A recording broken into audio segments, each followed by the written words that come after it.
night train.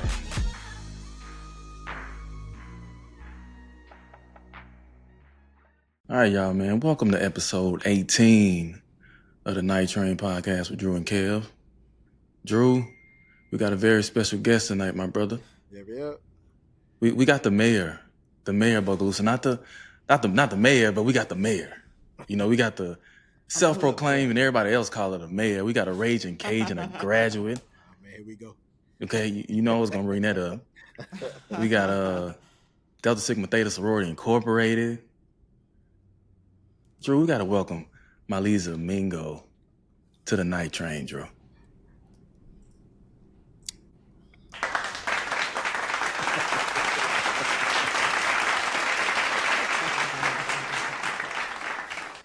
Honor and a privilege. I'm happy to be here.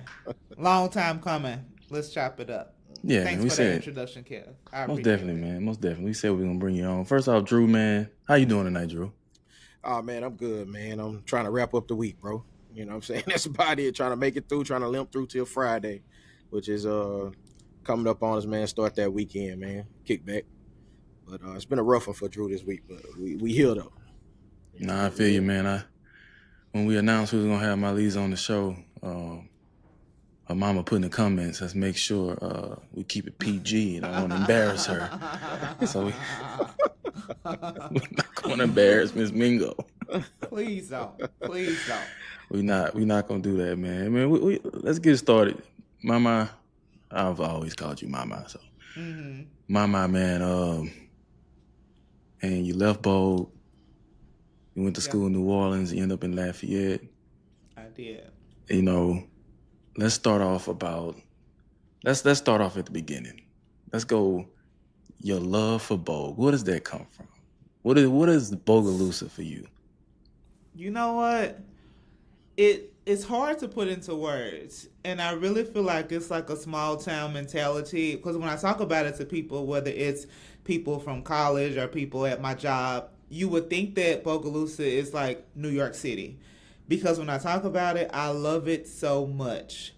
And that just comes from when you come from where we come from. You know, you take pride in certain things because we just really had to work hard for it. I remember at our time in Bogalusa, they didn't give us the supplies for homecoming. We had to make it.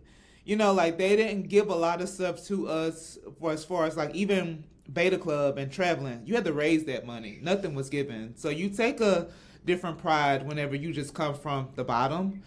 And I really genuinely love Bogalusa. I really do. It's just something about being a lumberjack. It's just something about when you touch down and you smell those fumes from the mill. It genuinely just does something to me. I become a different person, and I'm only that person that people know me in Bogalusa. I'm only that person in Bogalusa. Everywhere else, I'm so chill, introverted. You know, I really just stay to myself. I read my books, I watch my shows, I listen to my music, I go to the gym. But when I'm in Bogalusa, I just turn into a different person, and that just it really just attests to how much I genuinely love the city.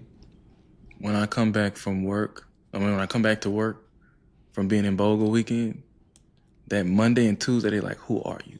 Yeah. You know what, Kev? What's so crazy? My accent is different when I come back from Bogalusa. I start talking like my people. Like, it get real country. And then, for one, I tell people all the time, I have like a million personalities. But my Bogalusa personality is just Trill Film Young Savage. And I have the thickest accent. And then I try to, like, draw it back. But, oh, yeah, I'm just a complete different person when I'm home. And one thing you're going to do when she at home, Drew, she going to stand up on a chair. And you know what? I don't even know why or when that started. But now it's expected. And I want to shout out Duke, because now whenever I go to Duke's for a homecoming or something, and you know that boom, boom, boom, you know that music that make you boom, boom, boom, people just get up out their seat and just like, here you go. Because they know I'm about to stand up on one of them benches out there. It's just it's something about Bogalusa that brings just the most wretched side of me, and I genuinely love every second of it, for real. You know, speaking of Duke Seafood, man, tonight's episode is brought to you by nobody. So Duke, if you're out there listening, Duke, episode 18 is brought to you by nobody. All right. So look, homecoming. I want to kind of interject before like we start moving into the deeper conversations. You know, I'm just curious to know what makes you come back. You know, as far as like, because you know, one of the biggest issues we have is when talented, intelligent, innovative, the individuals that we have that graduate from Bogalusa, getting them to come back or even be involved whenever they come back. What is the motivation behind that? I feel like it's the only place where I can be me. Genuinely me, without the code switching, without hiding my accent, without, feeling like I feel the pressures of outside places to just fit into this idea of what I should be. When I'm in Bogalusa, I can genuinely be me. And I love the city because the city genuinely loves me. Like my sorority sisters from Lafayette, they tell me all the time, like, they love you in Bogalusa. And I feel that love. I really do feel that love. So not only can I be me, I feel so loved. And whenever someone or a place loves me like that, you can't help but to just to love them back. And it got to the point where I kind of felt like there aren't that many storylines that you can feel proud of about Bogalusa, especially modern day. And I feel like slowly I became one of those storylines. So you kind of you feel that sense of obligation. Like, you love me and you're proud of me. So I'm going to make sure that I'm visible. And I'm not just like this type of ghost or this type of like urban legend. Like, no, you see me because I'm here. I made it my mission that every homecoming that I'm able bodied, I'm going to come because I just feel like that's my purpose. That's what I'm supposed to do. Okay. Kev, I ain't mean to cut you off. I know you was about to ask something, but before you, I No, just want to know, yeah. I kind of want to touch on as far as you making it to Hollywood on billboards and the whole, social media, the viral moments, the Myleeza Kardashian. So Yeah. I knew, like, looking at it from like being in Vogue, it's like, man, this girl really know Kim Kardashian. So Yeah. I know you were on MTV, you had, an interview for that. Yeah. How did it come about? Like, I know people have heard the story before, but like, how did it come about? Are y'all still in touch today? Like, can you just speak on that? Yeah, so it really is. It's the longest story because it's really years in the making. A lot of people felt like, oh, that was an overnight thing, but they don't understand that has been years in the making. So the Kardashians, the show came out in 2007. I'm at Bogalusa Junior High, 7th grade. I didn't know too much about them other than cool white girls had a show. They had Blackberries, they had Range Rovers, they had the nice purses. So everyone was watching them, so I watched it. And I just thought, like, wow, this is a pretty cool family. For some reason, I just connected to Kim. And I really felt like this was around the same time as, like, the Saints drafted Reggie Bush. So everybody in the hood had that number 25 Reggie Bush Saints jersey. Kim and Reggie Bush was in a relationship. Kim had some scenes on her show where she was in New Orleans. So it kind of started feeling like you're closer to me than like it appears on TV. So I just connected to Kim. And I've always been an entertainer. I've always loved to make people laugh. I always said what I want. Ever since I can remember, I've always been a class clown. People just gravitated towards me because I just had that kind of energy. I just had that type of personality. And this is when social media was becoming a thing and Twitter was becoming a thing. And I used to tweet Kim like I knew her. That's just my personality. Instead of like, oh my God, I'm such a super fan, I'll tweet her like, oh, hey girl, like, what's up? And out of nowhere, maybe 11th grade, she started responding back to me. Oh, nothing, just came from da da da da. And I'm thinking, is this the real her? And so it evolved over time, like, hey, I'm watching the show and I'm tweeting about the show. And she responded, oh, thanks for watching. So she started associating me with being a fan, right? So it all just started from Twitter. And so I became a bigger and bigger and bigger fan to the point that it started building a platform that I became the fan, and everybody. I kind of started the fandom like of her Kardashian dolls, and I mean I don't want to compare it to the Beyonce and the I was just Beehive or about to say anything that. like Yeah. that. You know what I'm Yeah. saying? But it was something like that. It was something like that. It was bubbling under, and I was kind of like the leader of the pack. Mind you, I'm like 16.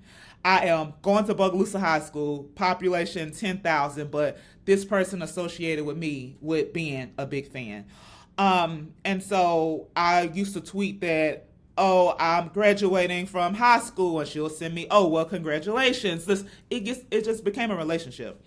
And so fast forward to 2013, I was going to school at Xavier, and she had a perfume launch in Jackson, Mississippi. This was the same time as the Super Bowl. And so I'm thinking Jackson, Mississippi is not that far from New Orleans. I'm about to drive. So I dealt with all the Super Bowl traffic. It was the year Beyonce performed. So I dealt with all that traffic, and I drove to Jackson, Mississippi. Waiting in line, no bathroom. This is when celebrities, like, they used to do those pop-up appearances, right? Mm-hmm. So no bathroom. I'm waiting in line, no food, no nothing, just waiting. And so I walked up to her, and I had a shirt that I got from Dunaway's. This tells me like this old school Bogalusa. I got a shirt made from Dunaway. This not when like everybody from the hood was making shirts. You had to go to Dunaway's to get a shirt made. So I got a shirt from Dunaway. Exactly, them press-ons. I got a shirt designed that said, I am Myleeza Kardashian on Twitter. So like this is me having that, like, I want you to put a face with a name, you know? So I walked up to her, and she said, oh my God, I know you. And I said, stop. She said, I know you from Twitter, like Myleeza, right? I said, yeah. And so she stood up, and she was pregnant with North at the time. And she stood up, and her security was like, no, like, don't stand up, don't. And she said, no, I have to hug her because I know her. How are you? Like, where did you drive from? I can't believe you drove that long. I can't believe you waited that long. And at that moment, I said, gotcha. Like, we made that connection. And honestly, it started from there. And that same year, that's when the Kanye concert happened. And what's so crazy is that me and one of my best friends to this day, Sarah, we were supposed to go see, I'm a concert lover. We were supposed to go see Drake.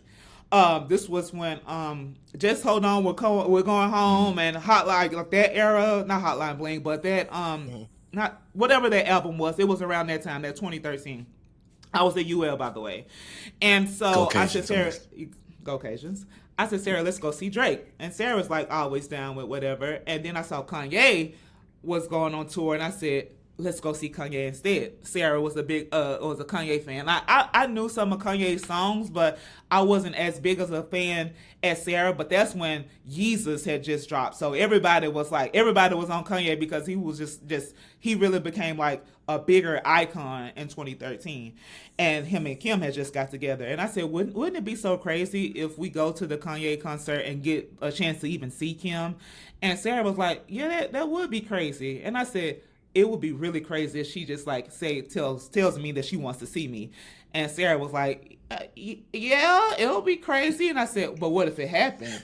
And she was like, well, I mean, you know, Sarah was like my girl that she's like, I'm a words of affirmation lover, and she is too. So she was like, well, maybe.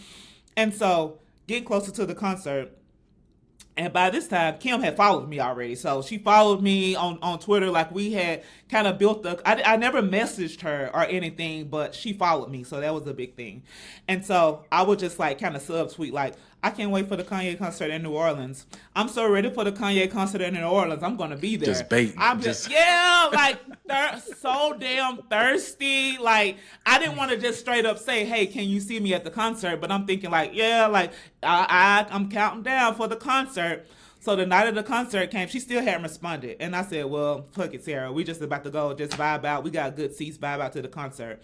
And so I'm still tweeting like, okay, we at the concert. And then I kind of just came to the point like, it's not going to happen, Sarah.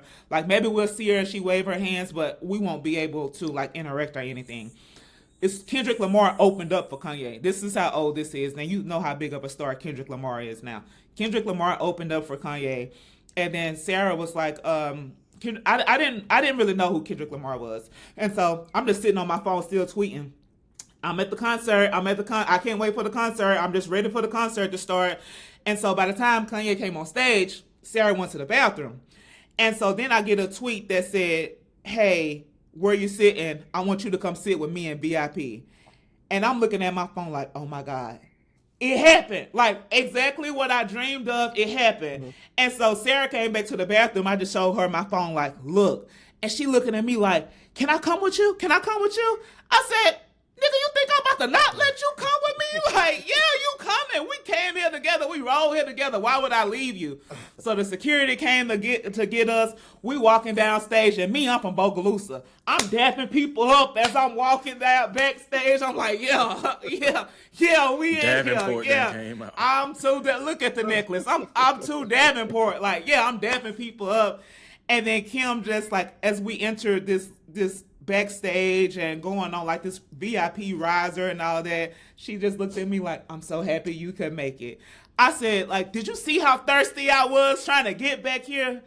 So we talking or whatever, and I went backstage to meet Kanye, and I think that was the story that changed everything, and that was the story that made people pay attention to who is this, to be honest, who is this black girl that Kim Kardashian just loves. And it went from there, from the MTV show to doing interviews in London to her sending me, shirts and like I think I got some Apple Watch and stuff, like when the Apple Watches first came out, handwritten notes, like all kind of stuff, just really building that relationship. And most importantly, over anything, I just always, that's just always been my girl. I just always really been a big supporter, and I genuinely love her as a person. Outside of the celebrity stuff, the Skims billboard happened around the pandemic time. That was a really, really big deal. I did not see that coming. I know that like I did a campaign or whatever, but I didn't know it was going to be a billboard. She came to New Orleans for my 21st birthday. They filmed it for the show. Like, it became bigger than life. I didn't see that. What I said? Yeah, I'm gonna have to send you the link. It's just crazy stuff after crazy stuff. I tell people that I lived a completely different life when I was in that world. And I was at UL during those years of me doing all the shows. And I would tell my teachers, like, I know that this is the most unbelievable thing, but I'm telling you that I have to miss my midterms because I need to go shoot a show for MTV. And they kind of looked at me like, okay. But they let it fly and they let it happen. And it's just some of the most iconic things that I have ever done. And I look back on those pictures and I say, like, how did that happen? But I'm happy to live through it, and I'm happy to have the proof and receipts of that it really did happen. Yeah. Has she ever come to Vogue? Yeah. Is she coming to Vogue? Like, has she ever come down? Like, is the furthest she ever came down was New Orleans? The furthest she came to New Orleans, I did ask her for one of the concerts because we also came to a concert, went to a concert in Houston.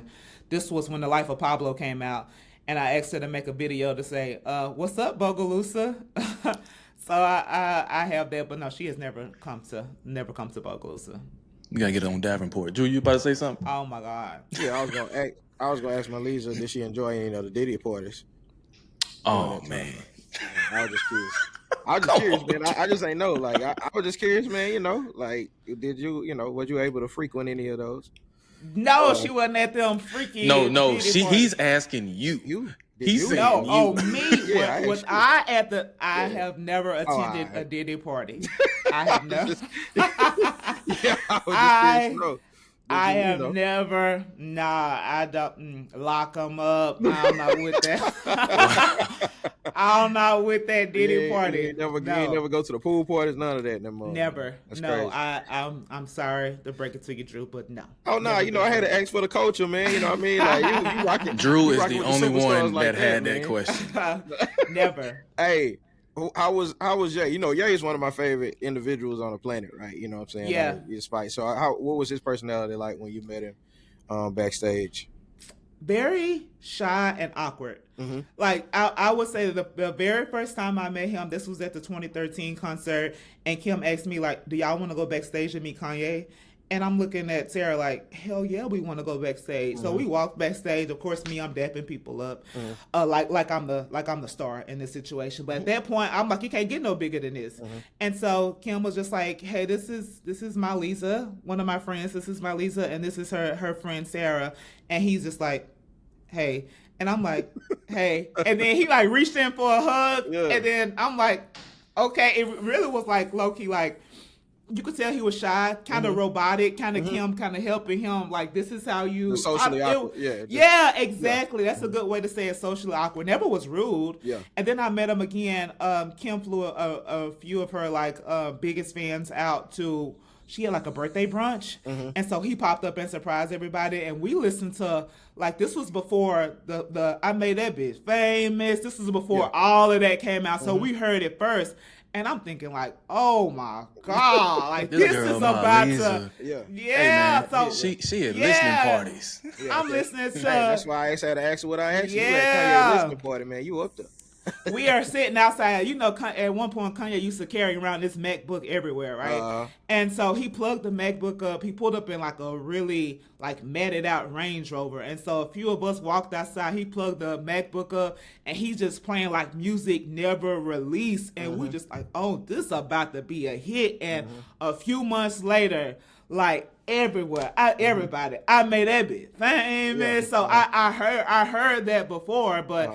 You really both times I met him, just it seemed like two different people each time. I'm not gonna lie. Never was rude though. Was rude. I always was nice, but like a little socially awkward. I will say that. Very nice. Never was rude at all though. All right, cool. That's dope. Yeah. You know what I like though? I like the fact that like I'm hearing stuff I never heard before. Like I didn't even know like you were on the show and filmed the birthday. It's so many stories. Stories. What I like is the fact that you never changed. Like never. You hear like we're hearing about this whole completely different lifestyle, right? Yeah. But she gonna be in Vogue for homecoming. You know what I'm saying? I don't care what happened. I'm gonna be in Vogue for homecoming. I remember what's so crazy, Kim and we went for my 21st birthday. Kim me, Kim, and a few of her friends, and the whole Keeping Up with the Kardashian staff went to New Orleans. I think the restaurant was Brennan's, and we had brunch or whatever. As soon as I left, me and all my friends went straight to Big Bo house. R.I.P. Big Bo.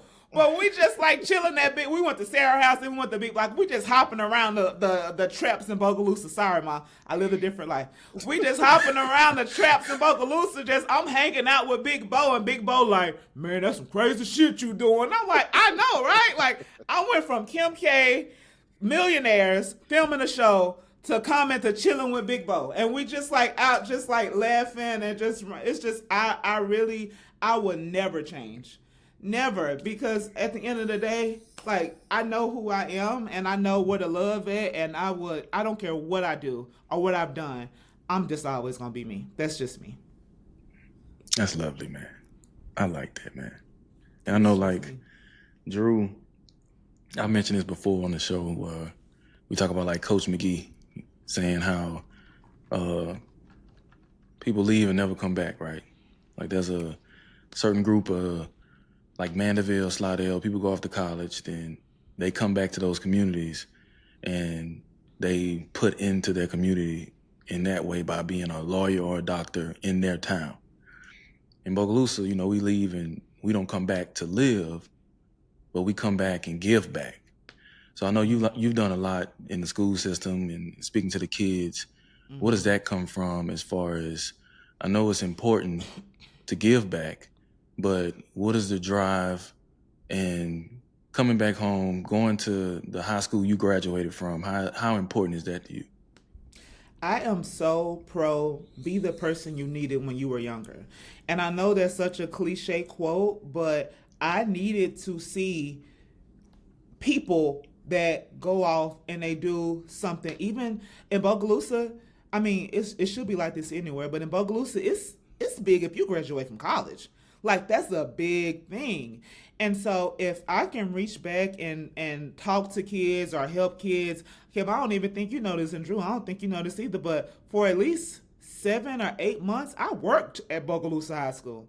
I worked there. I was doing the JAG program, Jobs for America graduates, and basically it was about helping kids that college may not be their next track in life, but they still need to learn how to do a resume. Mm-hmm. They still need to understand, basic skills of how to make it outside of outside of high school. They still need to learn how to fill out a job application. They need to understand the importance of eye contact and shaking people's hands when you see them and what's a strong handshake. So I'm like 23 teaching 17-year-olds. I'm like your big sister. Like I'm not even that old enough to be teaching people something, but people with Bogalusa kids, I realize it's really not the message, it's the messenger.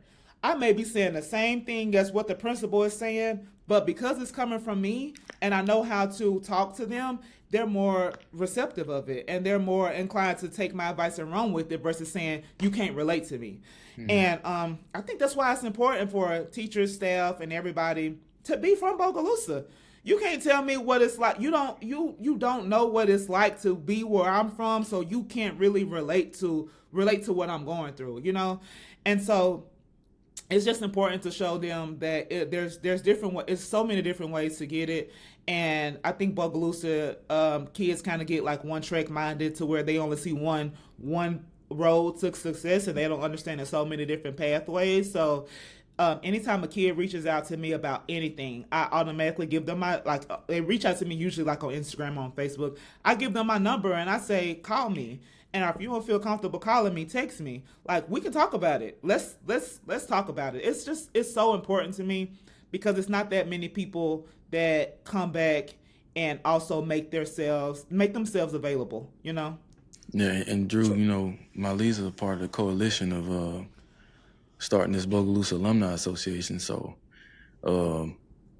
that's just another way, to your point, of seeing people that can give back. And I always talk about like Coach McGee saying we leave and we don't come back. But I think we found our own way to live in another city. And we may have our careers in those cities, Go ahead, Drew. I just about to ask you that. I feel like, and this is something that, I've always believed personally, and it might be a retro way of thinking. But, I've always wanted to ask y'all that question, because I want to know what would it take for y'all to actually reside back in Bogalusa again? Because it's great that you guys can be on the outside and you have the extension enough to be able to reach back and help whenever you can. But one of our main issues here is that a city really is built upon its actual citizens, meaning the quality of citizen that you have, which I'm not trying to diminish anybody's, state of living or whatever, but the quality of citizens you had is going to really determine the actual city. It's not really just the few people here and there. You have to have enough well-traveled, intelligent, educated, main street living individuals to actually have a decent city. So the reason why I'm asking that is because we need positions filled for individuals like that. We can create a lot of different organizations and things of that nature, but until there are certain positions, I go back to my original statement when I was saying there should be no other superintendent but Raymond. You see what I'm saying? But Raymond is born bred, bleeds, but he bled Bogalusa for years. So that it just makes perfect sense. And I say that about any principal, I say that about any council member, I say that about any position of influence. I feel like should be led and fulfilled by a person that carries our desire and our love for Bogalusa. But I also, I'm young enough to understand too that how difficult it is for someone with a progressive mentality or any type of exposure to also have to reside here as well. I know that for a fact because I deal with it every single day. You can ask Rosa. There's millions of times when I'm on the edge of packing up and just being I'm out. You know what I mean? So especially when all my friends y'all, I'm talking to y'all now, all my friends don't reside here, you know what I'm saying, anymore. A lot of them in Texas, a lot of them in Cali, a lot of them, they all over the place, you know what I mean? And it's not that they don't love the city. It's just they don't have the any type of enthusiasm of living. So what would it take for y'all to uproot yourselves and root yourselves back into Bogalusa? As far as me, no lie, Drew, it'll have to take my mama getting sick. It'll have to take my mama getting sick. And even then, and you know what? And I say that for multiple reasons. And honestly, I call myself the mayor. This is a self-given title, and people just really have taken it and run with it.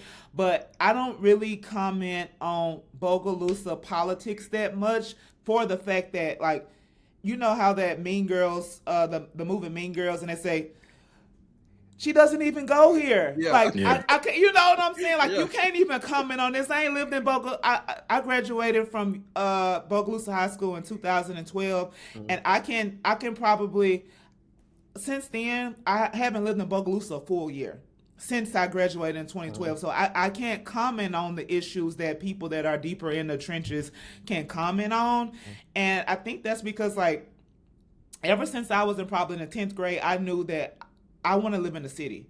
The country is just not for me. I wanted a little more. I like the fast paced life.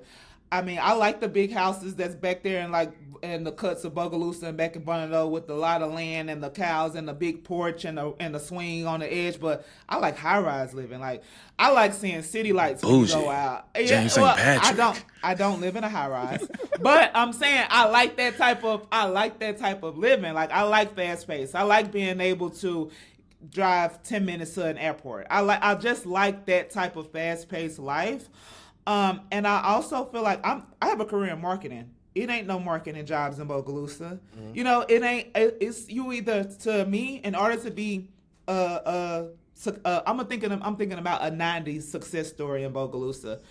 The husband has a job at the mill. The wife is a teacher, and you're considered a successful couple in Bogalusa.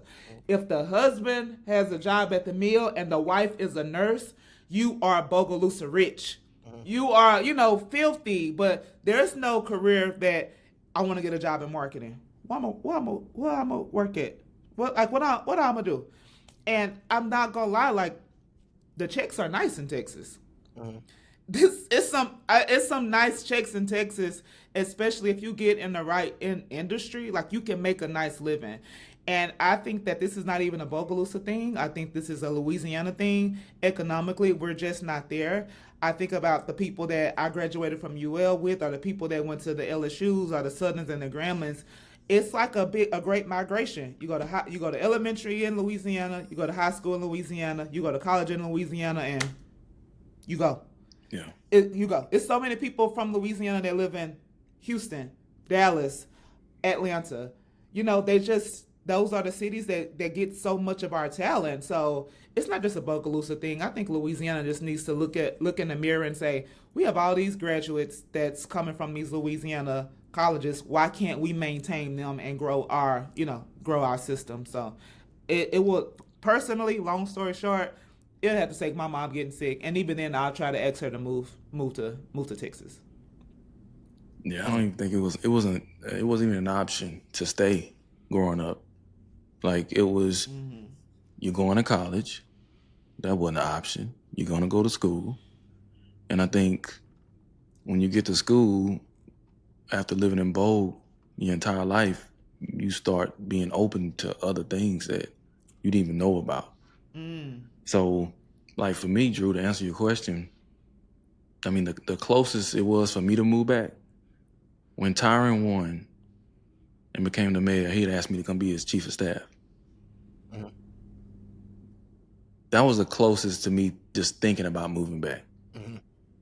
And it came down to finances. Bogue wasn't going to be able to match what I was making in Dallas.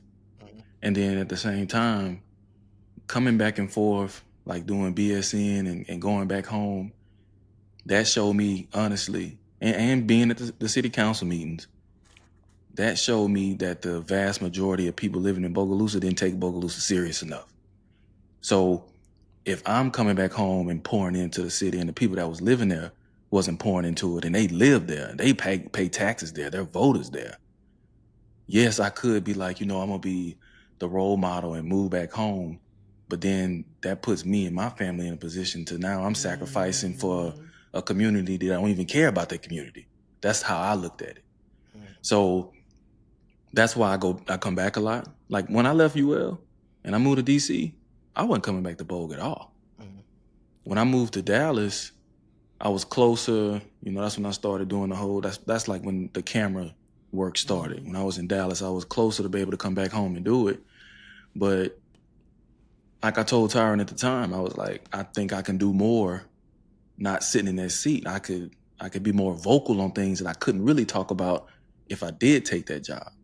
So, like us here on this podcast tonight, more people gonna listen to this and understand what we saying here than I believe if I live back home. Yeah. And it really does make me feel bad. Sometimes I feel like a walking contradiction because do I love Bogalusa? I will go to war for it. Like, I don't play. Ask anybody about me, they're going to say, where you from? I'm not going to say, oh, I'm from the outskirts of North. Nope, I'm from Bogalusa. Like, that, and nope, not Opelousas, Bogalusa. I'm going to let people know. But if you can ask me at the same time, well, why won't you move back? I'm like, move back. And I don't know why I feel that strongly about it. Maybe because you got to understand that Bogalusa is not as progressive as other places. It seems like when you can go back to Bogalusa, and I tell people with the what's centers that they just shot in Bogalusa. I tell people that, like the people that I work with, I said they didn't really have to do that much editing. Bogalusa looks like it's in the 1930s. This is not like it still looks like that. And I just felt like, and like you said, Kev, you just want more for yourself after you've grown up there. You want more for yourself, but I do feel I do think that it's sad, but I don't see myself. Now, never say never. I could lose my job tomorrow, and I know one thing about it. I'm always gonna have a room in my mama house. So if I gotta move back, then I will. But that's just not just not a choice that I would make. Yeah. Well, I'm just curious. I'm just asking a question because when you think about the Bogalusa that we envisioned whenever we were younger, a lot of those influential people, we knew exactly where they lived. You see what I'm saying? Like we knew exactly, we could reach out to them, we can see them. We saw them every day. We saw them at church. We saw them at Walmart. We talk about Coach Martin a lot. We talk about Mr. Janola and them, that age bracket, my Uncle Gary and them, like you saw them, this was not, anything, because now what the battle is now with a lot of kids that I work with, whenever they see Kev, or whenever they see people like you, or whenever they see their other, people that they really, like or admire and look up to, their whole mentality about Bogalusa is completely disassembled, because what they're thinking is the only way that I can be a Kevin, or the only way I can be a Myleeza, or the only way I can be any of these individuals if I get away from here. So what happens is we come to a point to where we are, even though we're the only people that's going to be left are the people that are stuck or don't have the mental capacity, to leave. So when we do come back and we try to fulfill and pour into these people, you're going to be pouring on people that's never left Bogalusa, so they don't understand a word that you're saying. So one of our struggles that I feel like that we're going to have to figure out is how to keep the Kevins and the Myleezas from leaving in the first place. How to provide a position or opportunity for them to be able to financially support themselves, as well as bring a sense of value to it's almost like, and I hate to say it like this, but I mean that's the only analogy I can think about. It's kind of like property value. You know what I'm saying? Like, is that street, everybody, we think about Founders Drive. And the reason why people are like, oh, you stay in Founders Drive, the reason why people feel that way is not because of Founders Drive, it's because of the houses that are on Founders Drive. It's because of the property, within themselves. So property value is just gonna always come down to what type of structures you have on that property. So Bogalusa's value, I feel like in a lot of ways, is so low, not because of the grounds in the city of Bogalusa, it's because of the people, the community that that we have here. And I hate to say that because I don't want anybody to take offense to what I'm saying, but I think as a whole we understand that when you have a lot of people who have no interest in furthering themselves other than, just like you said, the being comfortable enough to live in Bogalusa, just comfortable enough to survive here. When you are flooded, and every city have those individuals. Don't get me wrong. You can go to anywhere. You can go to Mandeville. You can go to Madisonville. You can go all these different places. You're gonna always have the bottom of the totem pole individuals who they don't want to better themselves. They don't want to educate themselves. They don't want to leave. They just want to get by and survive. Every city has that. But the ratio in the really nice places that we live, it leans a lot more in the area of those individuals, like like you said, like yourself, like Kev, like the other individuals. It leans to those type of people. Kev just mentioned in the beginning. These people go and they go to law school, and then they come back and be a lawyer in Bogalusa, or they'll come back and be a doctor in not in Bogalusa, in Mandeville, in Madisonville, in these type places. So I guess like I would have to ask y'all then, what would y'all say should happen in order for the young individuals to graduate and Bogalusa be appealing enough for them to say, like, you know what, I'm gonna set up roots here and create that type of environment here? Because it's great, like I said, I'm all for everything that we're doing, because it's amazing what we all, especially our generation. Kev, you can ask my brother and them. I've been living by this motto. It's simple, super simple. But Kev, I always be like, bro, we the grown-ups now. Like, he told somebody this, I can't think his name right now, we was talking.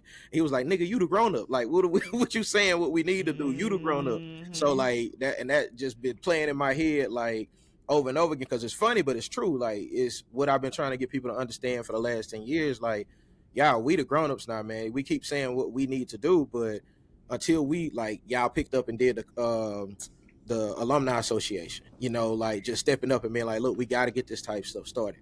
So we also need to dedicate something or some of that energy toward figuring out how can we make Bogalusa appealing enough for these type of higher forms of education and work to exist here. Because if we don't, like you said, the only thing you got is a mill, the call center, and the hospital. That's 3 different directions you got to go. But we have to find a way to create other avenues, because all of this energy that we're putting into it, Bogalusa won't be able to have the people to even sustain these things that we're trying to feed into it, because we don't have anybody here to maintain it unless y'all are here. And it's not going to survive that way. You see what I'm saying? Unless y'all going to come back, like that's like with the alumni association, taking it. I don't know who's all in it, but if you take a tally on, I'm pretty sure if you take a tally on a majority of them that's going to actually be super effective, they not from here. I knew. Yep. That's my point. They not from here, man. You know what I mean? So like, who's gonna be in this situation to keep this this ball rolling? And we're gonna have to have younger kids to come along sooner, though, because we don't want to create the same issues that we have now, to where you still got 60, 70-year-old people trying to run and operate positions that should have been passed on ages ago. So we're gonna have to start creating like that younger generation to be able to be ready to step up in these positions when it's time for us to move on and get out of the way. So I guess I'm just asking, what direction can we go to get people to? Everything you saying, it all stems back to politics. Mm-hmm. Like, politics is simple. It's numbers, it's math, it's votes. That's all it is. Mm-hmm. Until you get qualified people, like, I'm not gonna say any names, but I'm not gonna go that deep into it tonight. Okay. Not tonight, Kel. Let it breathe. Let it breathe tonight, man. I'm gonna let it breathe 2 episodes, and I'll be back. But you gotta look at some of the people that are in these positions. Like, what qualifications do you have to be able to make a decision? Like, what did you learn to be able to decide whether or not a business can come in, or whether or not we should pass this budget? Like, until you get people in there, you got to have the majority of the votes, for one. And I'm talking city council right now. Until you get people in there that can relate to the upcoming generation, they're going to keep leaving. Like, there's nothing for them to come back to. After school, everybody go do what? Trade school, and that is great, because you need that. But like I always tell, like, the young football players I used to work with, man, I'd be like, hey, man, just go off to school for a semester. Like, you don't have to go and graduate and stay 4 or 5 years. Just go for a semester, man. Just get a taste of what it's like living somewhere else and being able to do stuff on your own and just see. And Kev, I really feel like our era, and I can't really date back to the people that happened in the 80s and the 90s. I know a little bit about the early 2000s, but I would say from about 07, 08 to probably about 2013 was kind of like the Renaissance class in Bogalusa. I'm not gonna lie. People went to college, and not only that, they graduated. They graduated. They were active in their schools. They went Greek. I know my friends in general, Miss Freshman, Miss Sophomore, Miss Southern, Miss Grambling, the Jade Dancing Doll, Kayla Pittman. Like, it was a Bogalusa Renaissance. And I think, like, what would have happened if everybody during this Renaissance era could move back and boom, we just set the city on fire. Yeah. But you also got to think about, what are we coming back to? No, Cap, where the hell we gonna work at? It's the call center, it's the mill, it is Walmart, it is the school system, or the hospital. Those are the only opportunities, and I think that's what kind of like set me apart, and almost really discouraged me, because when I graduated from high school, I was kind of like the one that you felt like in the class, oh, we don't have to worry about her. We know she's going to be great. The president, the student of the year, all of that. But to be honest, I had no idea what I was going to do. I didn't know what I was going to do. So I listened to Coach Cummins, who I love so much to this day. I listened to my mom. I listened to my guidance counselor, my soror, Miss Moses. And she said, like, you should go to Xavier and you should become a doctor. And a pharmacist. I knew that wasn't my calling. I knew that I am truly a communicator. I am truly an entertainer. I am a marketer. I can sell raid to a bug. Like, I am just that person. I can turn up any function. I can have an idea and I can make it come to life. But that small town is telling me, go be a pharmacist. And I'm not saying all the time stuff works out to where you kind of like put your dream or you put a big career aside to chase your dreams, because a lot of times, like, it doesn't work out to where your dreams really necessarily make you money. You need to go make a career. But sometimes that small town mentality kind of just makes you feel like I'm in a bubble and I can't get out. And sometimes Bogalusa feels like that bubble. What else can I do other than all I see is big truck drivers? Like, I want to do something else though. And I feel like Bogalusa doesn't really allow dreamers to dream, honestly. You don't have the opportunity to dream because people don't really, we only know the meal, we only know a doctor, a lawyer, a truck driver. And when I tell people I'm going to schools for marketing, what's that? What you gonna do with that? You gonna make no money with that. You done killed the dream before I can even go to school for it. I'm 18, hey, like, let me dream. You know what I'm saying? I remember I told my mama, I told her I wanted to be like a landscaper. Like, I wanted to do all of that, man. Mm-hmm. You know how much money I could be making right now if I was a landscaper? Yeah. That's all you see on TikTok. Yeah. That's it. That's all you see. But at the time, it was like, no, that ain't no money. That's nothing. Yeah, they killing the dream. I think that's my point of. I guess that's the point of what I'm making, because Myleeza, you said, it wasn't anything for us. I don't think it was ever meant to be anything for you guys. I think it was designed for you guys to innovate. I mean, you got to understand, a lot of stuff don't exist. Even with the homecoming stuff, no matter how murky and a let little the smoke touching. Clear. Yeah, let the smoke clear. no matter how much how what you about to say about homecoming, Drew? What you about to say about homecoming? What you about to say? That's what I'm saying. Even no matter how how rough it get, how on the origins and stuff like that.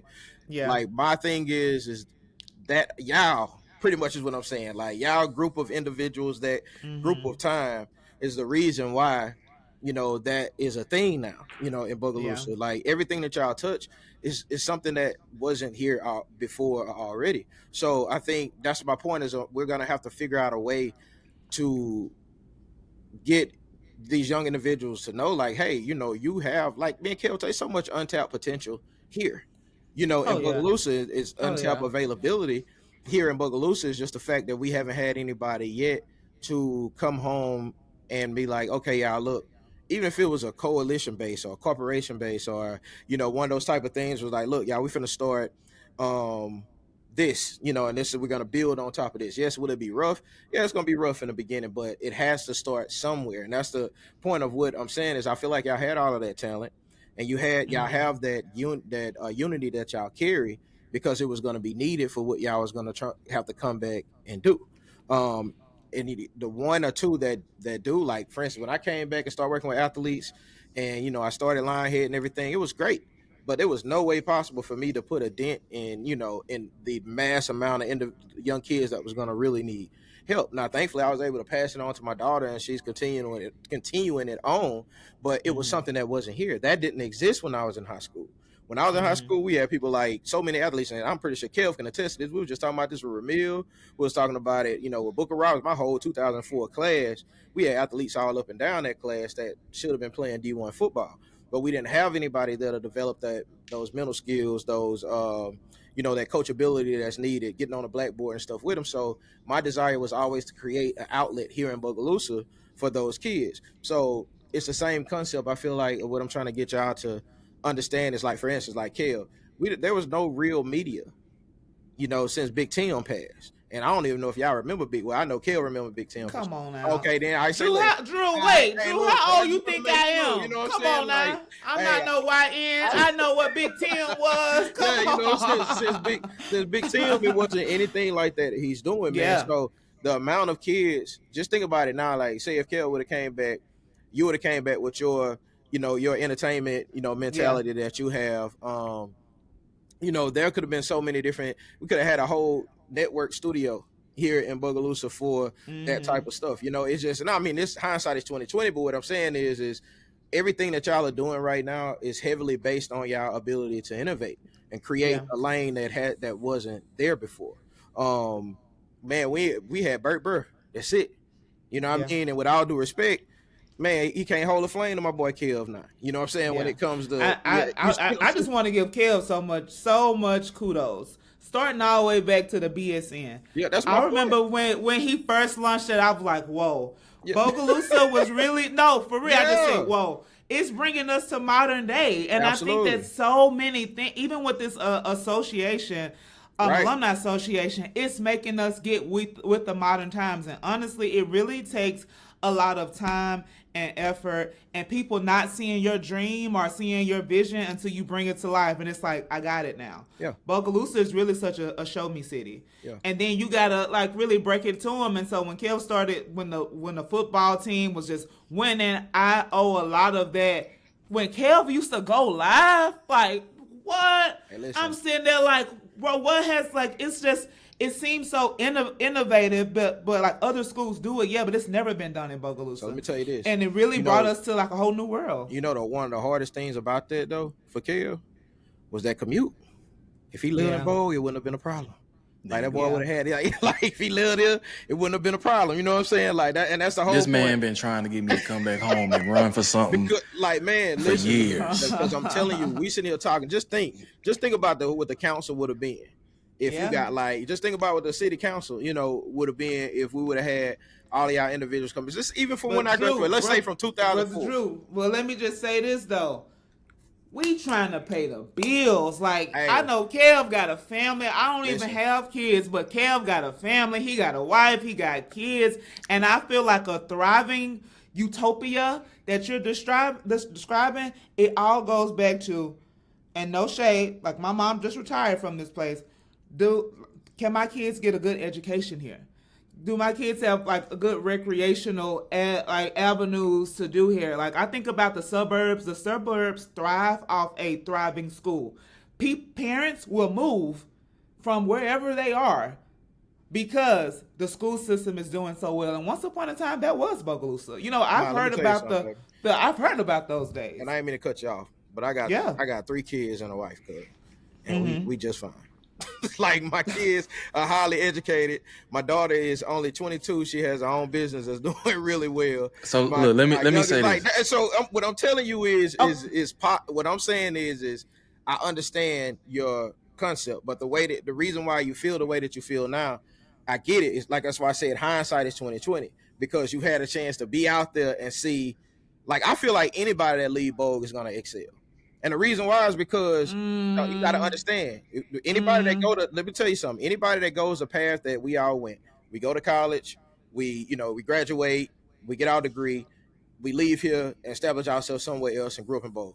I feel like the success rate of Bogalusians that go through that track would be through the roof. And the only reason why I say that is because you come from somewhere with absolute that builds your confidence like crazy. One thing Bo gonna do is it's gonna either break you or make you. So if you make it that far, you're gonna be okay.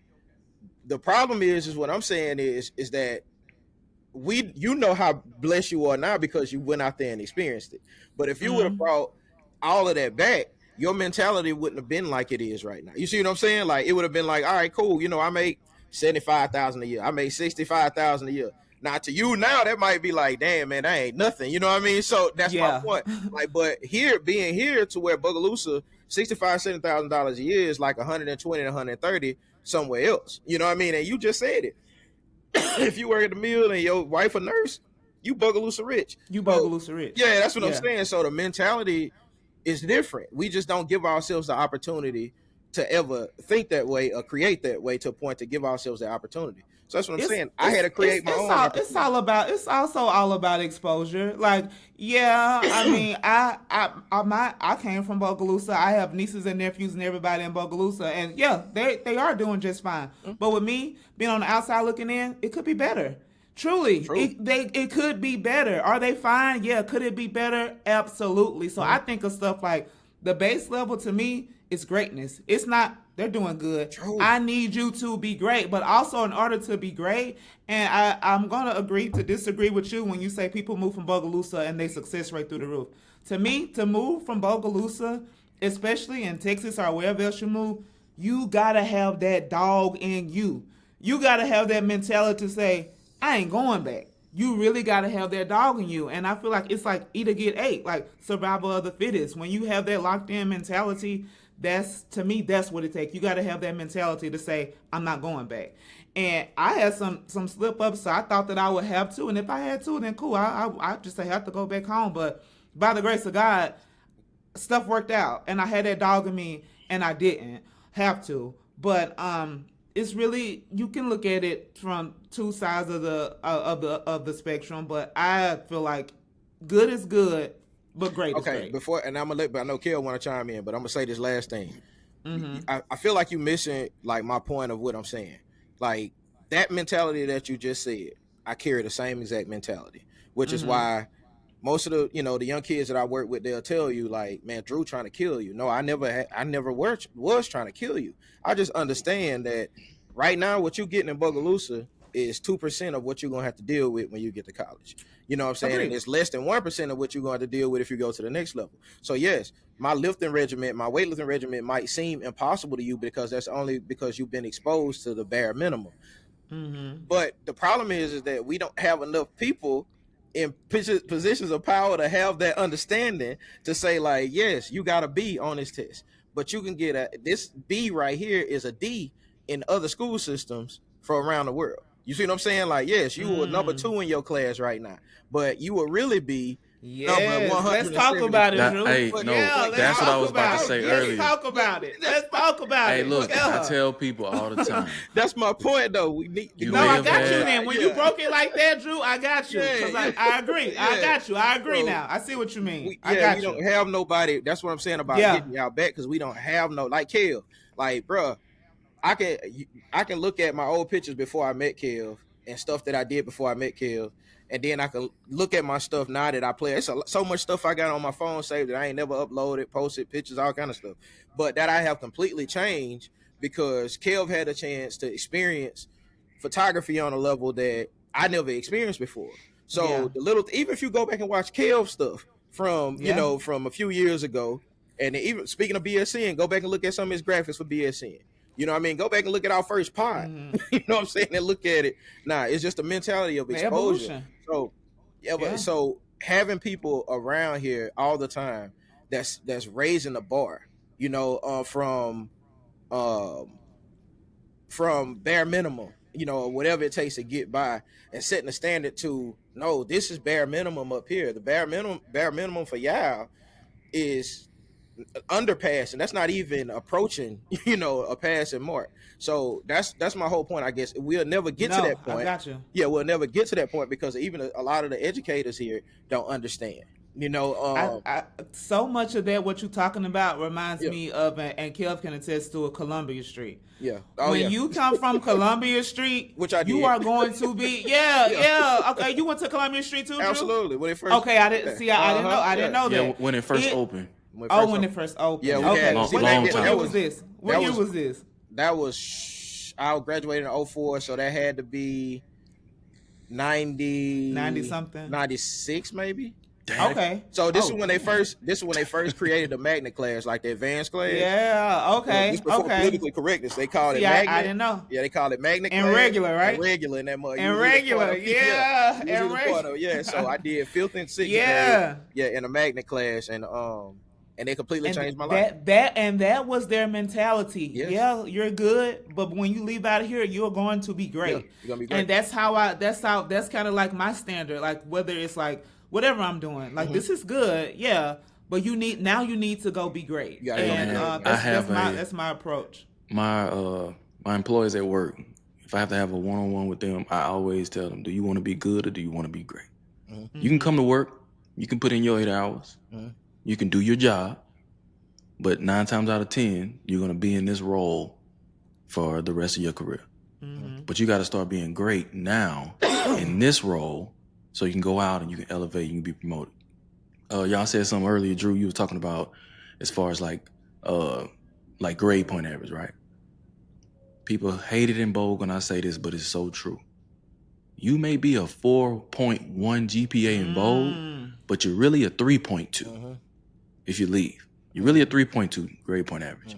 I call it Bogalusa smart, and I think I Bogue felt is that like same way. Bogue is I was the same way about me. it's like a imaginary place. Like only in this little one area is where greatness is here, and everybody think they up here. Everybody think they great. And then when they leave and they go to another city, Drew, we was talking about how people look, right? A female may be a 10 in Bold, but they a 6 in Houston. I don't know what episode y'all said that on, but I remember watching that when I was listening to that. That's when I said they gonna get canceled before they can even make it to season 2. But it's true though. It's like everybody think they at the top up here, and then when they leave, that's when you may have a little mental breakdown because your whole life you've been at the top. That freshman year is a wake up call. You know, that's like a remedial class after remedial class. Whoa, you know, like it really hit me like, damn, I don't know nothing. You know, I ain't know. It's a humbling experience. Man, powerlifting. When I went, I was always the strongest dude in Bogalusa, Vanado, you name it, man. Like I put me up against anybody. Man, I got to college, man. They had girls in there, women up in there warming up with me, with my weight. You know what I'm saying? It hurt me, man. It did. It It hurt me, man. Like, and that's. But like I said, that's that exposure aspect to why I was just telling people when I come back, when I work with, I got into a lot of fights with a lot of parents because they would be like, man, you working my son too hard. Like, you know, he don't need to be lifting weights. He don't need to be doing this. I'm like, bro, listen, y'all don't understand. You know, what y'all about to walk into. You know, just because your boy been a dog since Little League in this little small town, man, you know, he about to get a wake up call. Everybody all American where you finna go play at. You know what I mean? Everybody all district, everybody all, you name it, you know, they all that, you know, whatever. You got a lot of kids there who could have went to a LSU, or they just didn't have enough space for them, so they just took the next best thing. So I guess that's like my whole point of what I'm saying is, if we don't have leaders that's setting that standard or that's setting that bar, then no matter what we try, it'll never get to that point because they not seeing it.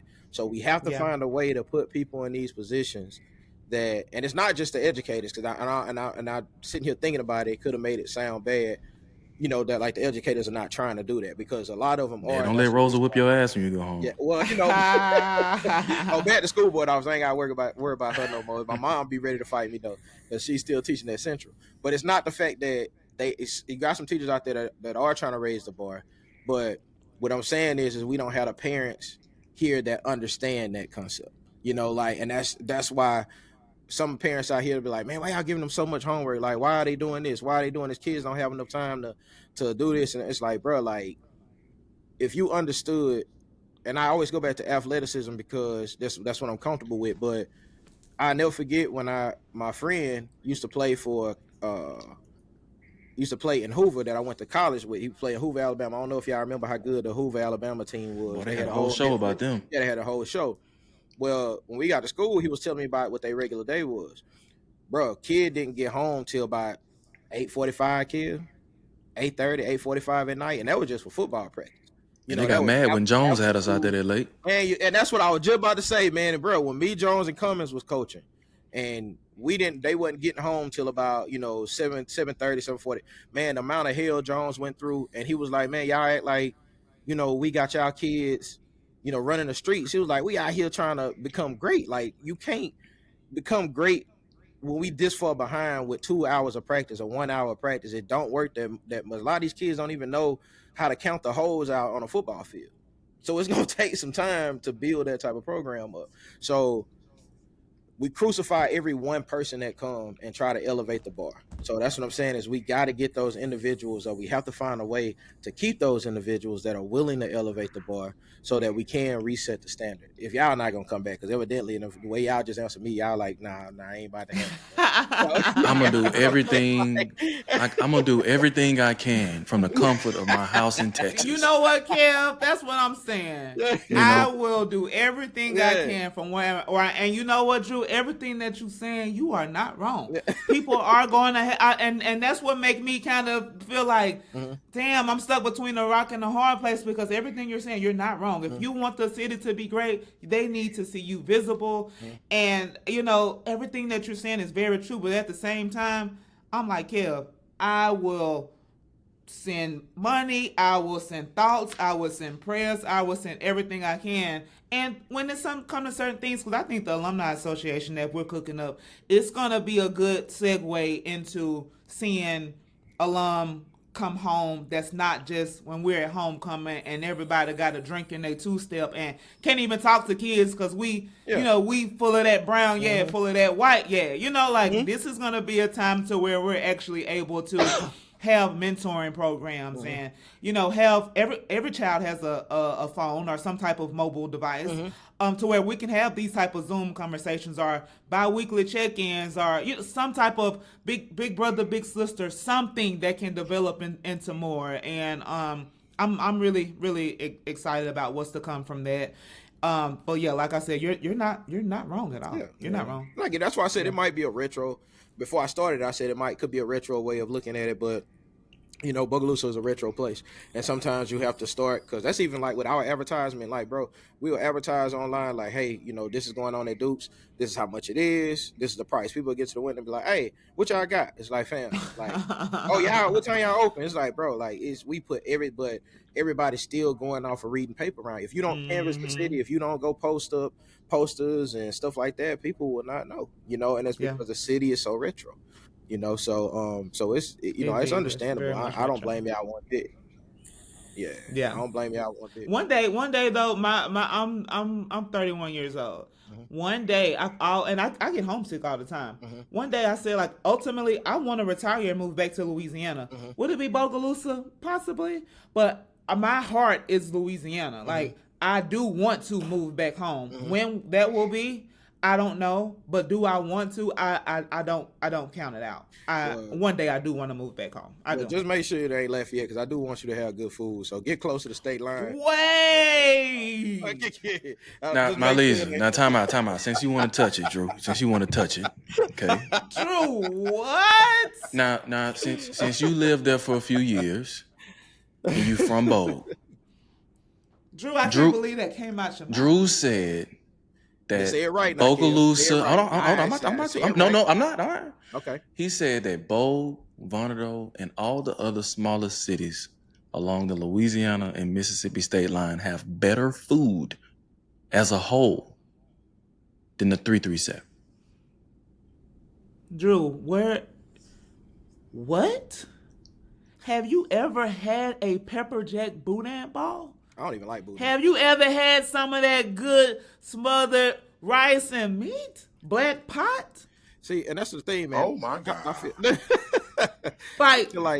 I feel like y'all putting a lot of, like, there's no elevation in the cooking. It's just Jazz. Listen to what I'm saying. Jazz just broke it down to me. Jazz was like, the black pot that y'all are talking about is literally just a bunch of different random meat thrown in and just cooked slow.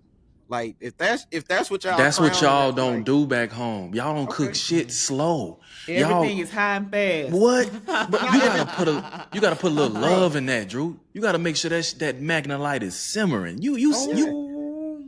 Hey man, listen, let me tell you something, man. I never said it was nasty. That's what Kelly said. I never said it was nasty. I just said it and wasn't. I'm not saying the food back home nasty, but it Yeah, I ain't just said touching it wasn't Lafayette. It ain't 337. Kev, you took the words out of my mouth. It ain't 337. I can't Hey, believe, man, Drew, I like, can't hey, believe you man, feel like, that way. I thought that was a universal known thing. 504 is tourist food. 985 is like, you know, yeah, it's well, southern food. that's But the 337, that is Cajun food. That is like yeah, elite. yeah. I feel like it's I know one it's thing, second place in front Drew. of Nola. If you I do know if you 337 better put than Nola for sure. if you put the best rice and gravy Mm, in the Lafayette area with a smothered pork chop, mm. and somebody in Bogue make the same dish, ain't You touching keep it, saying Drew. No, bold, bro. I ain't say for bold. me, it's the fresh sausage. The Drew, smothered fresh sausage. Drew, I don't care like, what city you talking about. Yeah, I'm saying Bogue, but I don't care. Nothing is touching Lafayette, nah. Opelousas. I'm sorry, y'all, man. Drew started tripping talking about the food, so the Wi-Fi started tripping too.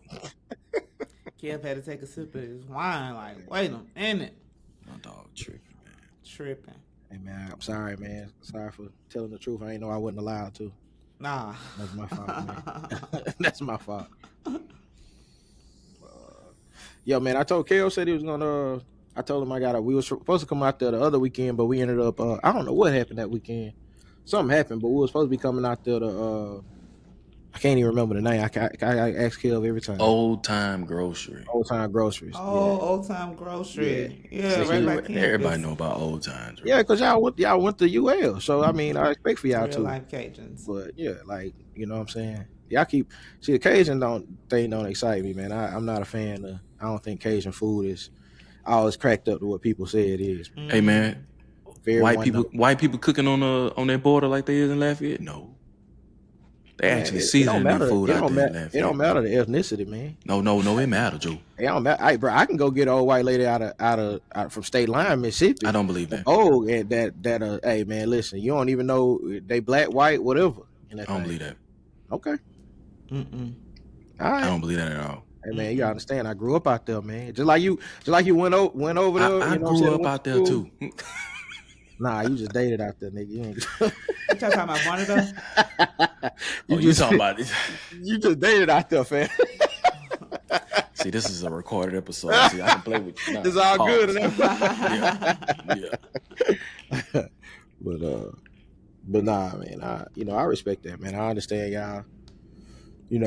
I ain't got that, but I always, was curious about that because, man, we dwindling over here, man. It's rough. You know what I mean? Trying to just get together enough like-minded people that's here, you know what I'm saying, on a regular basis to get things going and make things happen because there are a lot of immediate needs that's going on. And I've thought about it, man. I have a lot of offers for a couple of different opportunities. I don't know, man. Like I feel like I'm the type person that is out of sight, out of mind. Like I admire y'all for y'all ability to be able to still think about, the area. But if I leave, I can promise y'all, like, hell, I'm here a lot of times and still don't go a lot of places. So This nigga asking us to come back, but he's saying if he leave, he not even gonna be worried about it. Right, you know what though? But that's why I'm here though. I still think that you can make an impact though. I feel, and this is staying from experience, I feel like you can still make an impact without being there. And I say that because you don't think so, Drew? Hell no, baby. Well, see, and I say that from experience because I've done it.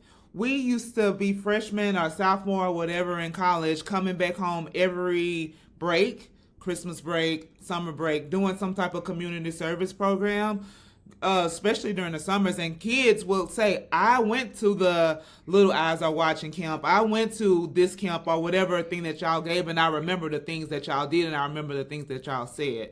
So I think that it can make an impact. But, okay, making an impact while being there. And then to me, it's like it's a sacrifice, and you have to ask yourself: is that sacrifice is something that you willing to make? Yeah. I guess selfishly speaking, I don't know if I'm willing to make it right now. If you just look like on the financial side of it, the only job that can come close to like matching, not even matching, but the only thing that can come close is probably being the mayor, a director at the hospital, or The mayor make a lot of money. I don't. How much do the mayors make? The mayor make like, I think they upped it to like 65 or 70K recently. Okay. So that job, a director at a hospital, or the top position at the mill. Superintendents make pretty good, right? Superintendents are biggest. Superintendents make a pretty good. But Kevin not qualified for that, so. Yeah, Myleeza not either. Yeah, so. Which is why I say you got to create though. But I feel like y'all can create positions here that make way more than that. Hey, look, man, this whole Drew, and I appreciate that confidence, Drew. I appreciate really that. Man, like I do, like, and that's why I said it's understandable. Like I'm not sitting here saying penalizing y'all for not. I get it, But my point is we got to find a way. If y'all are not gonna do it, we have to find a way to where we can't keep bleeding our best talent into different places that are making other places great. Because just by Kev living in Texas, he's making the whole airlines over there a 10 times better place. Same thing with which firm or company you work for. You're making it a 10 times better place. So we are losing that talent. Bogalusa, all of that beautiful talent that y'all are giving to other places, we are losing that talent here because kids go to school out there. Katie's out there. She works out there. Like we are losing the energy that y'all are giving to make these places great. Bogalusa is not getting any of that. But Bogue not getting it though, because Bogue don't believe that they could be great. Well, that's and I'm talking. We gonna be talking in circles. but this is I'm talking about the people that are in power. They don't believe they can be great. They don't have this is what people don't understand. Like the Alumni Association. It's a group of people that have the same goal. We just want to give back to Bogue and we want to be great. You see a lot of people that talk about, where the money going, all this other stuff. We don't care about that. We care about giving back to the school system. The thing is, when you want to be great and you have the same common goal, you can disagree, but our disagreement doesn't even matter as long as we cross the finish line. When you look at a lot of disagreements going on back home, it's people, their goal isn't Bogue being great. 9 times out of 10, they worry about themselves. Or they don't have any ties to the city or to the school system. They don't have any ties in it.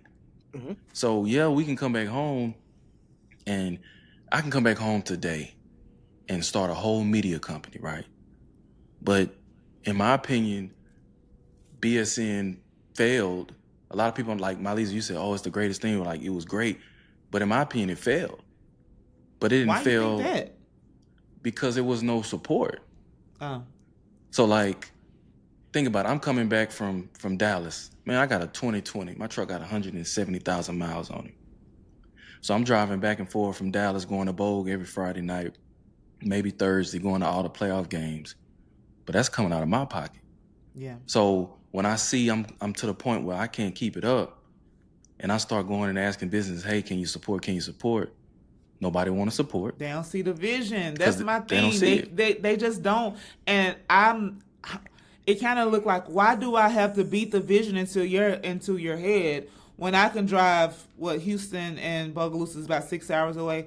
Well, I can drive 6 hours and the vision is already embedded, and I could just I just give me. I don't have to stress myself about I want you to understand the importance of marketing. I want you to understand the importance of communicating, and not just posting on Facebook, getting AI to write your Facebook status, but understanding strategy, understanding campaigns, understand media buying, understand media placements and press releases and how to talk to people and that type of stuff.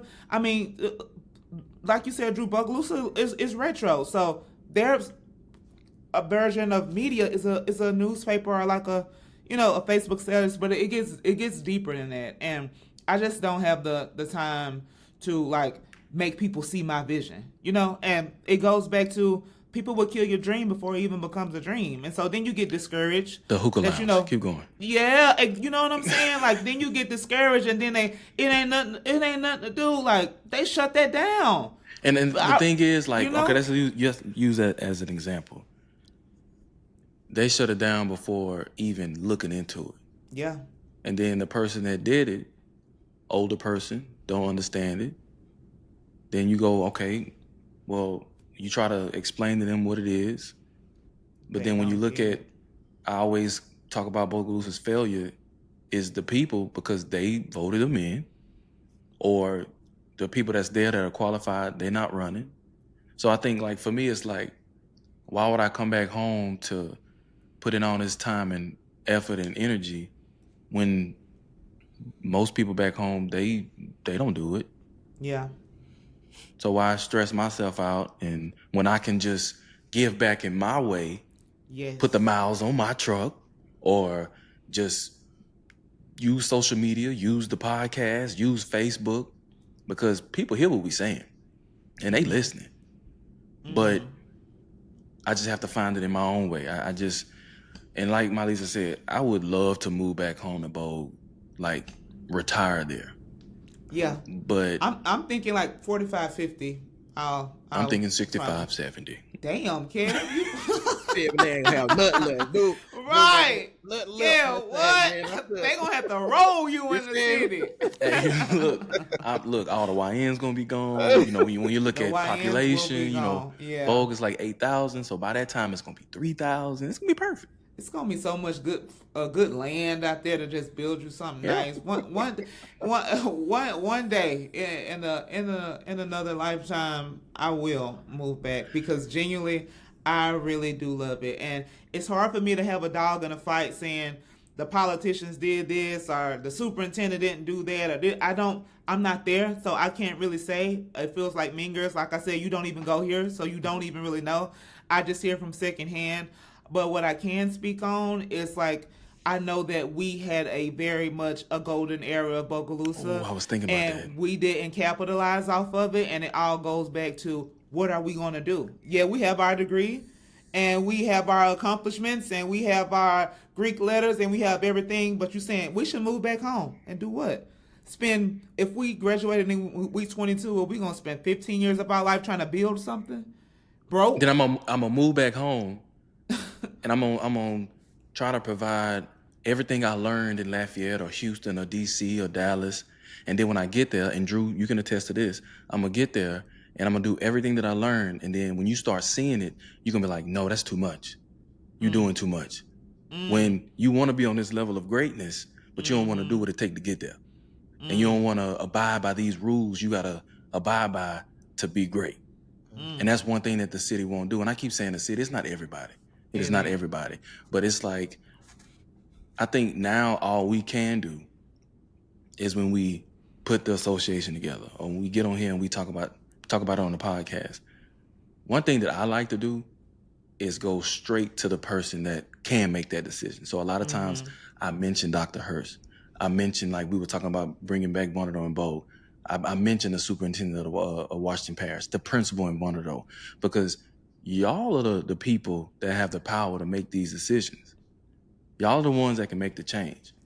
So if me calling you out on it, or Drew calling you out on it, it can change something.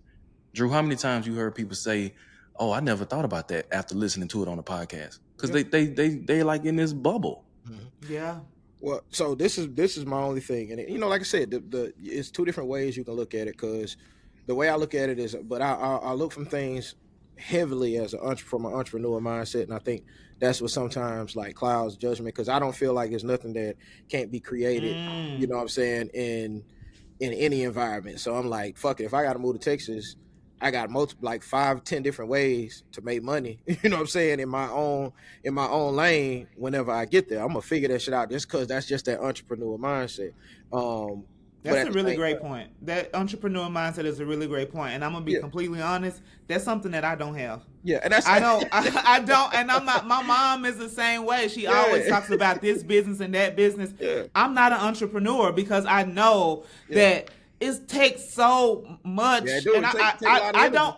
I don't run from hard work, but damn, that takes too much Yeah, work. But the I people get it. that do it, double salute to you. Yeah. But I don't have that mentality. But that's a really great point that you just made, Yeah, and I Drew. think that's what caused me to clash with a lot of people on a lot of different things. Because in my mentality is always, if it ain't there, then make it, then create it. There's so many different things that's needed that is not provided here. Then it's our responsibility to create those things. That's why we have the abilities and the intelligence that we carry. Right now, it's a whole redistribution of business right now that's going on in America. It's a whole shift. There's like so many businesses that are closing that close right here in Bogalusa. So that Yeah. second wave of, like, you gotta think about how many businesses closed here since we were kids. That was staples, and I don't mean like, just fly by night businesses that just popped up and went away. Like, I'm like, you just spoke of the Dunaways. Oh, Dunaways was a staple here. Donald, You know what people I'm don't saying? understand. Like That was when I think about old school Friday nights before the game, you yes. getting them pressed on I still letters. got them. You getting them pressed on letters, extravaganza, Absolutely. our class shirt. Like, Kev, we ain't even talk about the extravaganza. And Yeah. Drew, like, Absolutely. Dunaways was a thing. And kids now, they don't understand that. Well, Back to school shopping, when you get that B on your Yeah, chest, on your what? chest. On You your know, chest? Like, That's man. the whole point of what I'm saying. It's like, those are the vacuums that are left. There's so many different places for entertainment, like you said, the extravaganza. Somebody can have a dope ass event planning business here. Is just a factor, because people love to drink and party. Oh, yeah. The problem that we have here. Well, we ain't gonna get into that because it's a whole nother conversation for a whole different day.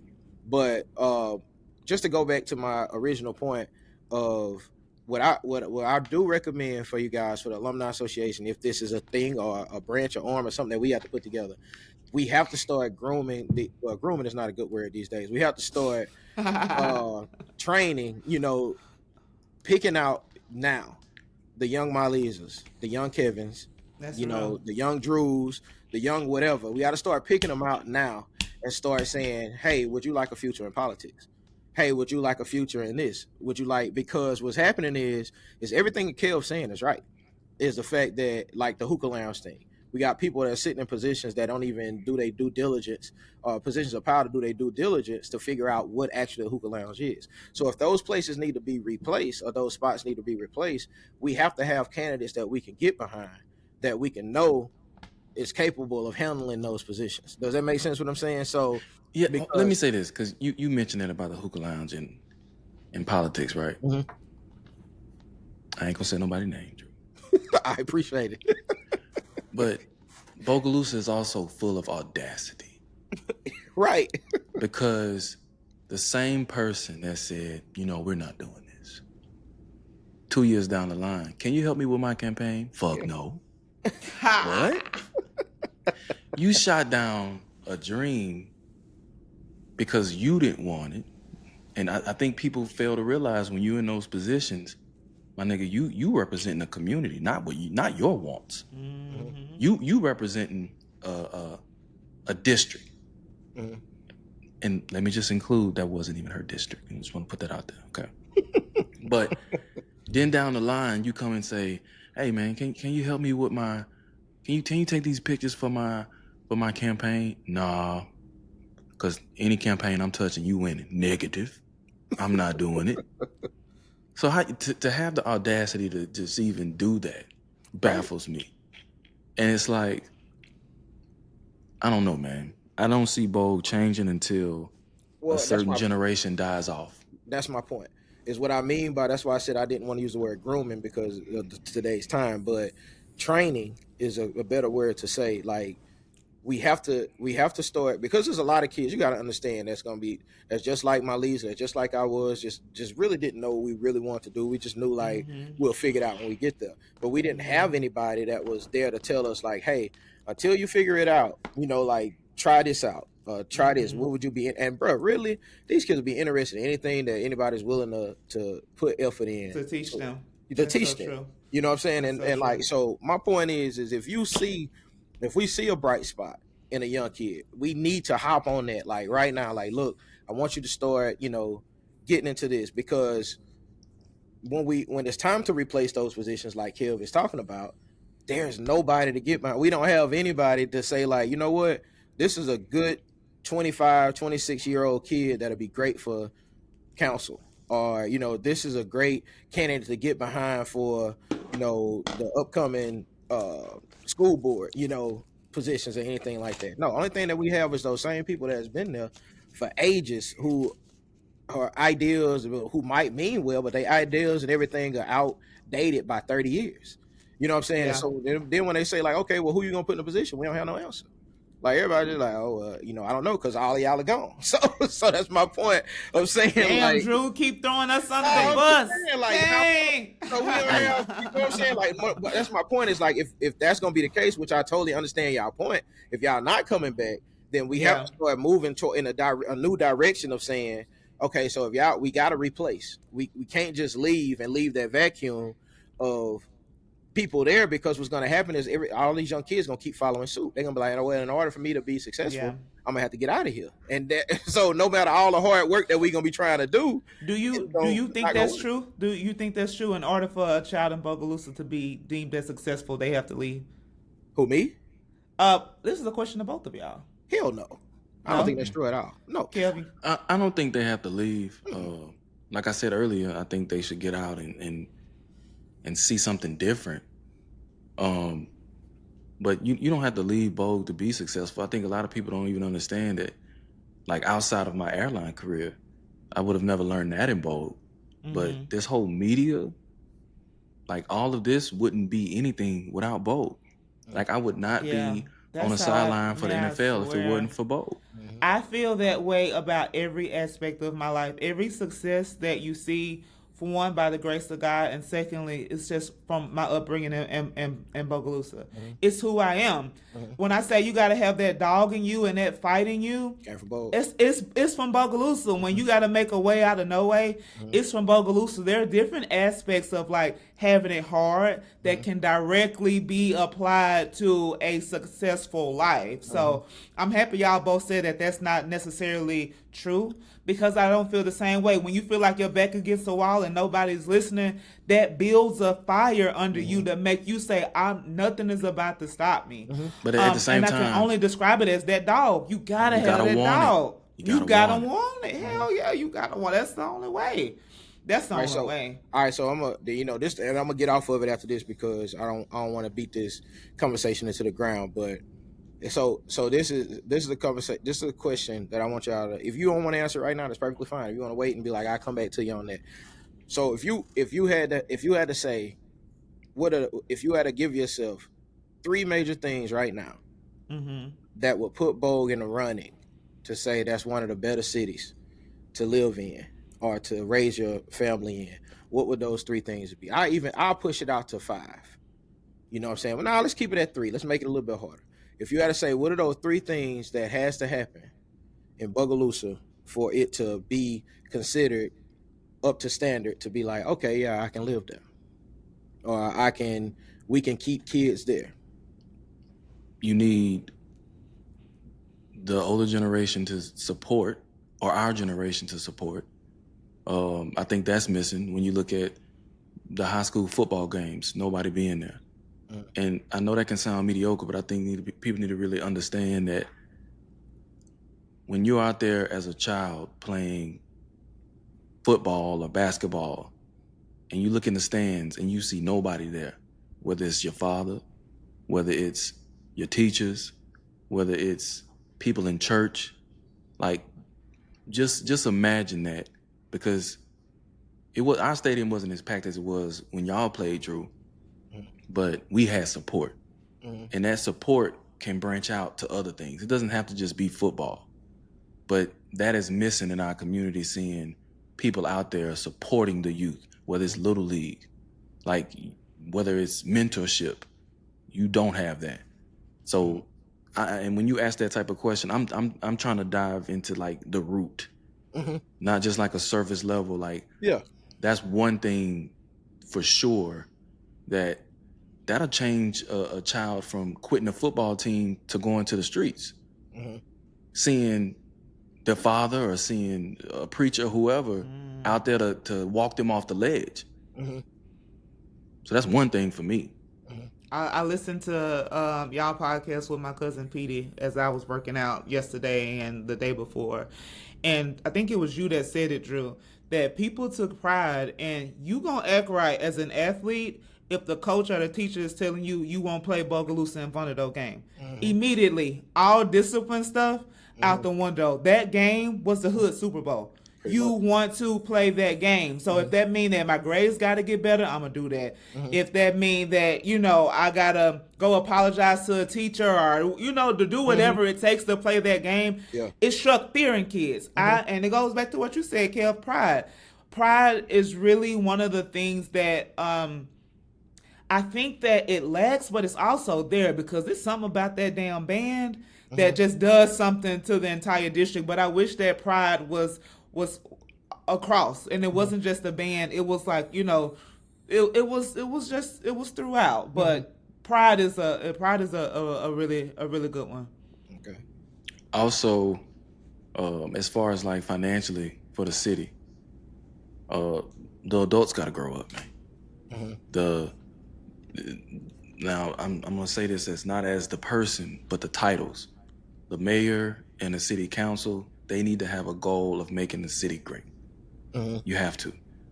Like, you got to think about people not wanting to come back home. It's because of the state of the city. It's nothing there. It's only a few places to eat. It's like housing. Like, you got to give something. You got to make people want to come back. You have to. So the combination of not having the support, not having people to say, hey, you walking a fine line of ruining your life. You need to come back this way. I don't see that. I mean, I see the groups that I forgot the name of it, but I know Coach Martin and Mr. Janola, they're a part of it. The men's club. Yeah, the men's club in the Paris. You have that, but you also need, like, look at our moms, right? Look at the role that they played in our life to where we are today. I cannot say that you have the same type of parent today in Vogue, in today's generation, that you had in 2004, in 2010.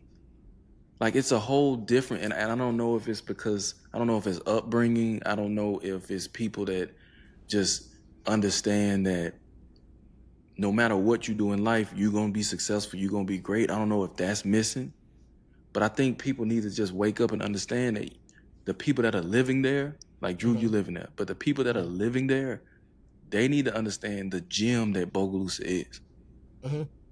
There's so much down there, but people don't see it. I do not believe that people see it. Okay. Like I said, I was trying to figure out, and I agree with you on the support aspect that, we don't understand how deep athletics run when it comes to a whole overall city, especially a rural city or a smaller city. Everything kind of runs through the morale of not really Baton Rouge. The same way, if the team bad, if LSU is bad, that Yeah. school, that area of school, the vibe is a lot different versus whenever they are doing well. Same thing for most colleges, unfortunately, in schools. But I guess what I'm trying to figure out is, what is it that makes Bogue so unattractive when you look at things for overall. I know a lot of it is the number one thing. Finances is the number one Yeah, and thing. and you know what? And Yeah. I want to jump in on that note because I will be the first to say I'm not in the weeds of what goes on in Bogalusa as involved as you and Kev are. I can be the first to say that, but from my perspective, it's the finances. Where am I going to work? Yeah. I don't want to teach. I'm not a nurse. I don't want to work at the call center. Like, if I want to go back home in a career in marketing, what am I going to do? Like, if this is my specialization, what am I going to? It's about the finance to me, and it's also just about when you ride by, you see abandoned building after abandoned building after halfway torn down building after abandoned building. You think all this empty space, why can't we get at least one? I'm pretty sure I'm going to sound like a broken record, but why can't we at least get one Applebee's, a Chili's, something like Bogalusa is like. We have the only Walmart in the parish. Why not put in those big vacant parking lots? We can. I don't even think, and this is just me estimating. I don't think it costs that much to make a Waffle House. It's really, like, why can't Easily we get one restaurant? Easily, that's one restaurant that you feel comfortable with sitting down with your family. I miss Western Sizzling. Like, after church, Western Sizzling. Boy, them buttered rolls, boy. Man, that peach cobbler. Them sirloin tips. Like, I miss having a restaurant. And then you get stuck with, and no shade because it's the best Chinese food I ever had, but then you get stuck with China Star after any big event. You know what I'm saying? So, our Maria's and Yo-Yo's, which are great restaurants, but why can't we get like a franchise restaurant and bring people there? Let's stop mentioning these business names until they start sponsoring them. Oh, you know what, Kev? Apologies. Apologies. I love a good Chinese place down in Bow. You're absolutely right. Let me say Mexican restaurant and let me say Chinese. I can tell you 100%, man. We ain't gonna get no endorsements from China Star. I can promise you that, cause they FUBU for Chinese over there, cause it's for them by them over there, cause that. But you're absolutely right. We gonna stop name dropping until they drop some sponsorships. What I'm saying is, like, even I remember that my family had a holiday party and some of my sorority sisters came down and they like, where do y'all stay at? And I hate to tell them, like, it's either the Choctaw Motel or like it's even when people come home for Mardi Gras, then you'll have to drive to Covington. You already, under the influence, right? So then you got to sleep on peanut floor because you just too. You know what I'm saying? Like, why can't we get something? I'm not saying we have to get a Four Seasons, but that goes back into it's so much back into it. We just throwing out these ideas. I know it's a lot more to it, but this is how I feel. It's the questions that need to be asked though, because nobody really says specifically what would bring them back. Everybody just be like, I can't do bowl. Bowls ain't nothing to do. It's like, okay, so if it's nothing to do, then what specifically do you want to do? So once you find out what the people want to do, then you can start targeting or making plans and say, like, okay, this is what, if you want the city to grow, this is what you're going to have to get in here. Then you can start figuring out from there, you can start planning out your offense, because like I always tell Kev, it's chess, not checkers. So you're going to have to start thinking about what's in your way. And you start dismantling that from the back end instead of the front end, because we've tried the front end method multiple times, and we know why that gets blockaded. Hookah lounge. So, the way that you do it is to figuring out, the different directions to figure out, okay, what do the people actually really want? And I know the franchise issues is not the franchises. I think the problem is most of the time when you get franchises in, the people that work them are local. We don't have the people that are capable of running the Applebee's. Can you imagine the working staff? You don't think so? No. Hell no. Man, I feel like at that point, McDonald's, let me explain to you something, man. I want you to think about, I want you to go to a Chick-fil-A, right? Go to a Chick-fil-A, and then I want you to think about the staff. Okay. And then I want you to think about if their shirts are tucked in. I want you to think if they got the proper khakis on. I want to just figure out if they well groomed. And I want you to think about their personality, when you're there. Regardless of what they're going through, I want you to think about their personality. Now, I want you to tell me, and most of the time, most Chick-fil-A's try to staff 10% above what they actually need. And that's to make sure that everything runs properly. And then I want you to take the Chick-fil-A, place it in Bogalusa, and I want to see if you think that we have, most of the time they have about 35 to 40 people on duty at one time. I want you to think of if we have that capability. Well, granted, I said Applebee's. I didn't say Ruth's Chris. And if you think about Applebee's, they not about to give you top-notch service. They're going to give you McDonald's level service, but it's just somewhere that you can sit down and have a meal. I get it. I feel like Waffle House, Waffle House, yeah. But I feel like if you get a job at Applebee's, I feel like people will kind of look at that as like, they're prideful and saying that they work at the Bogalusa Applebee's. So this is me hopeful speaking. Look. When I go to McDonald's, right, I hope. When I go to Mickey D's, and In Bogalusa? in Bogue, and they forget to put my barbecue sauce. And I say, can I get some barbecue sauce? You get mad at me because you forgot to put my barbecue sauce. I have the funniest story that just happened at McDonald's. I'm taking my nieces to McDonald's. It's homecoming season now. Mm-hmm. Y'all know I love a good playlist. Mm-hmm. So I'm ordering my food. I just hear Sexy Red playing, F My Baby Daddy. F My Baby Daddy. They were like, can I take your order? I'm like, yeah, give me 2 kids' meals. I pulled up to the window. Myleeza, we playing your playlist right now, girl. F My Baby Daddy. I said, but Drew, I pulled off like, damn, I love Bo. Like,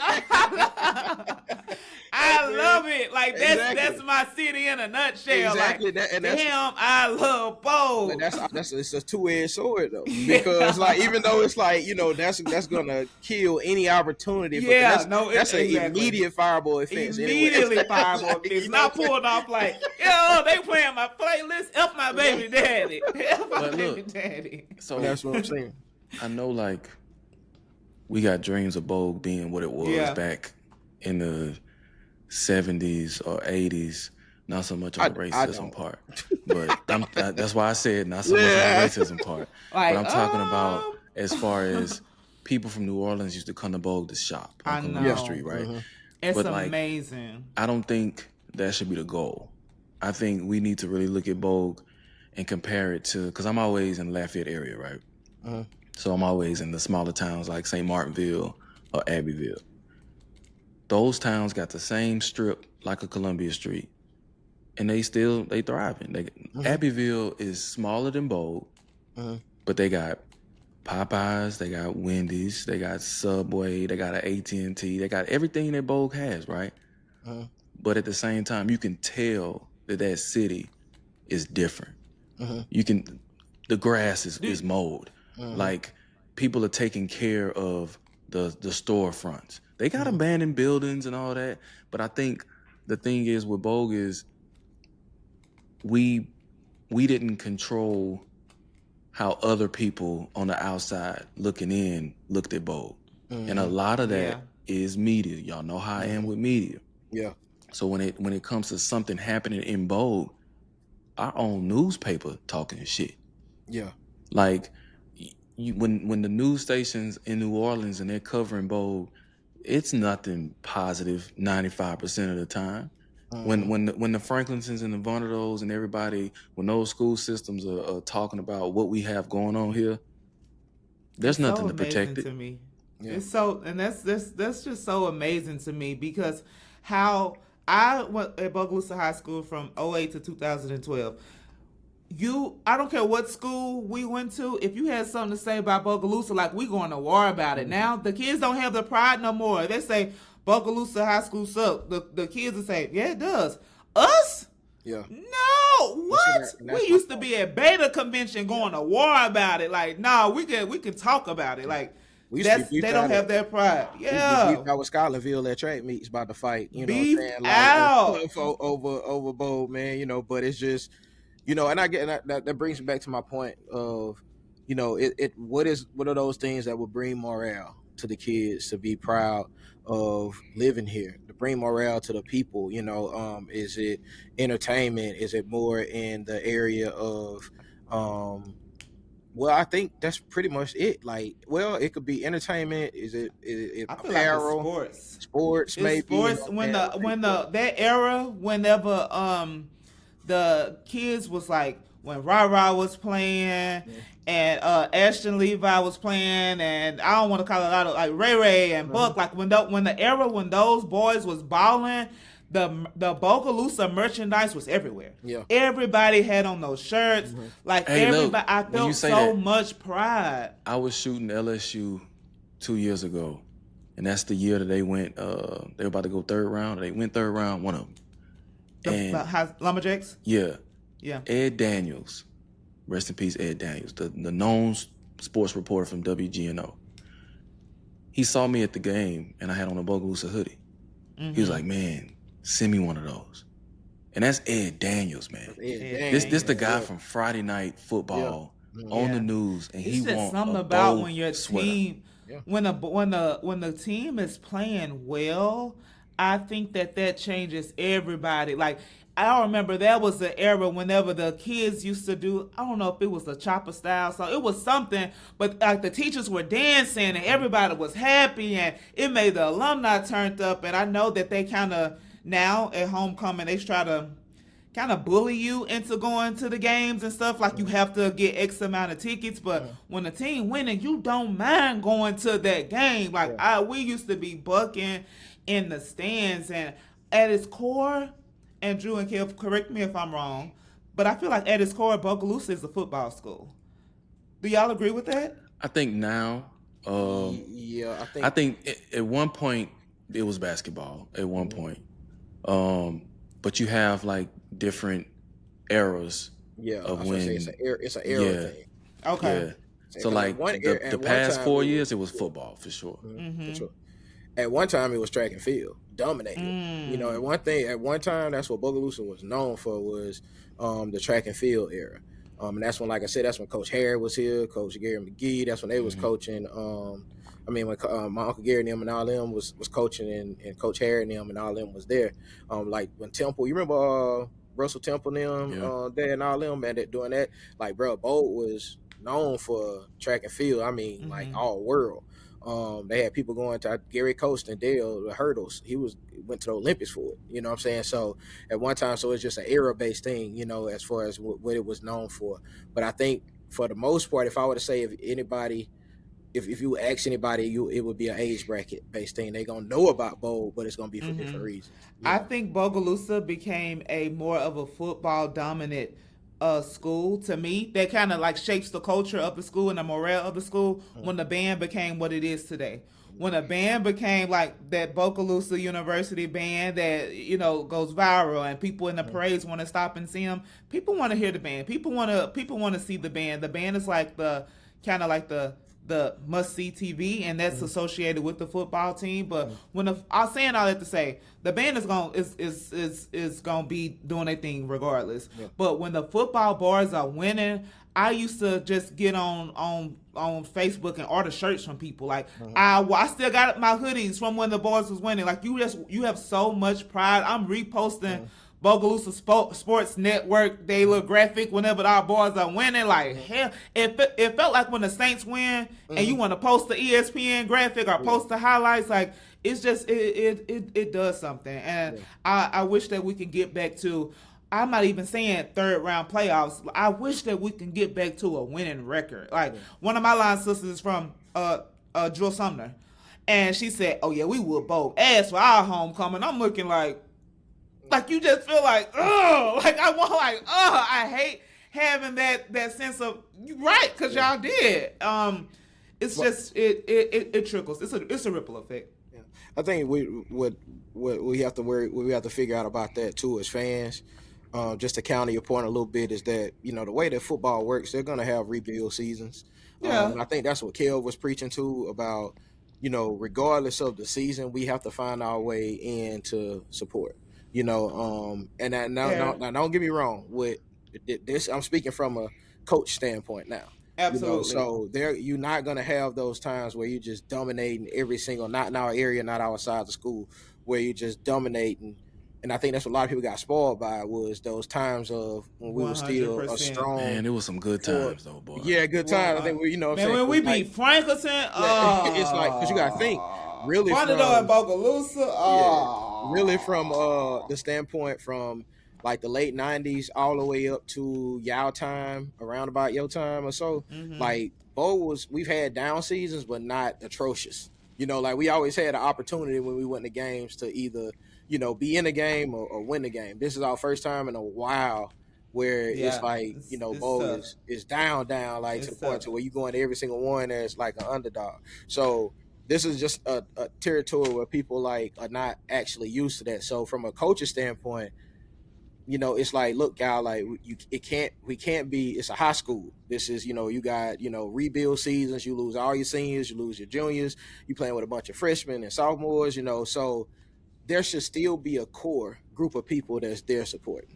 Now, what the schools got to understand is that the casual fan is not about to come and sit in rainy weather or cold weather or it's hot as hell and your team get blew out by 40 points. It's not. Yeah, we gonna have to get some sales on the tickets 2 for 1 or something. Yeah, that's what I'm saying. Like they gotta get understand people in the games. But that's when it comes on the school and the alumni to give people a reason to come out to the games. There's a reason why baseball have so many side events going on, because baseball is a boring ass fucking game to watch when you're there. Yeah. But if you ever went to only time baseball fun to watch is in October.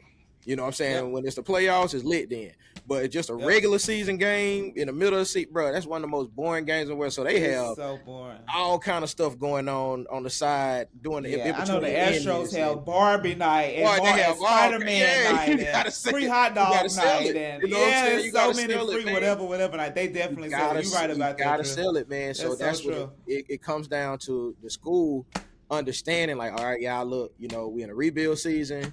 We got to give a reason for, the parents to come out. You know what I'm saying? We got to give a reason for the people to come out to enjoy the games. You know what I'm saying? Like, and that falls back on, like I said, the innovation aspect of when it comes to people in school. But this is going to lead me back to my point that I'm going to die on that hill probably. The reason why that's a problem is because most of the people making decisions don't come from Bogue. They not from here. You know what I'm saying? So like they really don't give a damn when that Arena go home. They do home. Not. They hitting that highway. I know. And that's the saddest part, that they're not from here. They're not from here. You can tell. Like it don't hit them like that. Like, hit them, man. They don't feel the way that we feel as passionately about it, because like I get my check and I go. Yeah. I feel like every career you can get your check and go home, except dealing with kids. Yeah, it's deeper than that. Like you can't do that in education. Yeah. Every other job, you can get your check and go home. Yeah. But to me, it's like teachers are education in general, not even a classroom teacher, but when you working in education, you can't just go home. And that's something that you got to understand from whenever you say that you want that to be your major in college. You are long-term impacts, especially when you come from an area like Bogalusa to where kids don't necessarily get that type of love and attention at home. So it comes from the school system. It comes from the teachers. Like it's so important. So that, and they be too busy trying to get home to watch they kids play at other schools and stuff. So let's talk about like that's the reason. You know what I'm saying? Like that ain't no shade. I'm just saying. And that ain't no shade, but it's the reason. It's just facts. That's the reason why they can't be there. So it leaves us in this hard spot where it's like it's vacated, and there's no energy or effort that's really being put into the system to survive in these type of moments. So, but it just brings back to the beginning of my conversation that we have to get more people here on a regular basis and to stay here and not leave, because they understand that concept of like, because even a lumberjack don't even come to the game no more. My brother said he was out there last Friday and the dude, the lumberjack guy, he's painting his face and all that. He don't even show up no more. So you know that's bad. That's how you know we done fell on hard. He used to travel to our playoff games, man. We done fell on hard. I said he used to travel to our playoff games, man. Yeah, man. He was there. Yeah, it's tough, man. But that's all. I ain't gonna harp on it no more. But I was just, I feel like that's a large void that we gotta figure out how to fill. Yeah. Look, you mentioned your line sister Jules Sumner, but we can't have this episode without bringing up Sister Megan Glover, man. Your line sister, WGNO sports reporter, man. She was on one of the early episodes of the Night Train. Yeah. Like the first or the second one. It was real early. Yeah. So what is it like? I know for me, I know the chills I get when I just see her on the news. What is it like for you to see your line sister at the Super Bowl, It's one of those things, and I think, Megan is from Shreveport, right? So Shreveport is totally different from Bogalusa. But at the end of the day, I feel like all liberal arts majors, whether you're in mass comm, broadcasting, public relations, marketing, or anything like that, you kind of get like doubted a little bit. Like, what you gonna do with that? Like, you ain't gonna make no money with that. You get that sense of doubt. And so Megan and I used to have these conversations of like what she wants to do and what I want to do. And it brings me such just pride whenever you see someone say they're going to do something, and by the grace of God, they do exactly what they say that they're going to do. And she hit hardships. I hit hardships We talked about it. She bounced back from it. I bounced back from it. She hit other hardships. But my first time seeing her on the TV, like actual on the live news, I came home for an extended period of time, and I'm at my aunt's house, and she came on the TV, and I'm just looking like this. Like, you are really on TV. Like, you really do. Even, like, whenever I tell her all the time, whenever I watch, like, a video clip and she has that, "Hi, I'm Megan Glover." I'm like, girl, you even have the voice. Like, like, it's so amazing, and I am so proud of her. And she's just one person that I look at and I just say, anything can happen. Like, Megan stepped out on faith so many different times, and each time it worked out for her. I call her one of God's favorites. I really call her just an inspiration to me, even though we're in similar fields, but, like two different avenues. But seeing her chase her dreams makes me want to chase mine even more. And she's just such an inspiration. And I really couldn't be more proud of her. It just makes me smile every time I see her post one of her reels or one of her clips. Like, my sister is doing a damn thing. I am beyond proud. Honestly. No, she is, man, because I didn't really know Megan in college. But I see her on social media. Was she in like in Alexandria or something at some point? She was in She covering. went all over. Yeah, she was in Alexandria for a while too. And like now, like when I'm in the media room at LSU or wherever, and I see her walk in, it's like a celebrity. Like, I know her. You know, I always call her the GOAT on the sideline. We'll take a picture, whatever, because that's the GOAT. In my eye, that's the GOAT. Because I've watched her grow from Lafayette and now being in New Orleans covering the league, NBA, NFL, covering everything. And she's amazing. She truly is. And she been at Bogalusa a couple of times. She came from one of our holiday parties. She told me she was on Davenport. She came from by the little party I had for my birthday a couple of months ago. Megan is just I told her we kind of adopted her. She called me the mayor. I call her one of my proud citizens. Because I mean, she just shows Bogalusa so much love. She shows me so much love, and that's just a line sister that I look at as a true, like a inspiration of, like, anything can happen. That's my girl. I love her to death. And it's funny that you do that because, like, the Crew Unity, they dropped their ball flyer last week, right? And I'm sending it out to everybody I know in Lafayette and in Houston, whatever, to say, hey, man, pull up. Because, Drew, I know you've been trying this whole episode. You've been trying to get us to come back, Bo. You've been trying to get us to move back. No, Drew been on our ass. I ain't gonna lie. You've been trying to get us to move back. I gotta take a look in the mirror after I get off this call. I'm starting with the man in the mirror.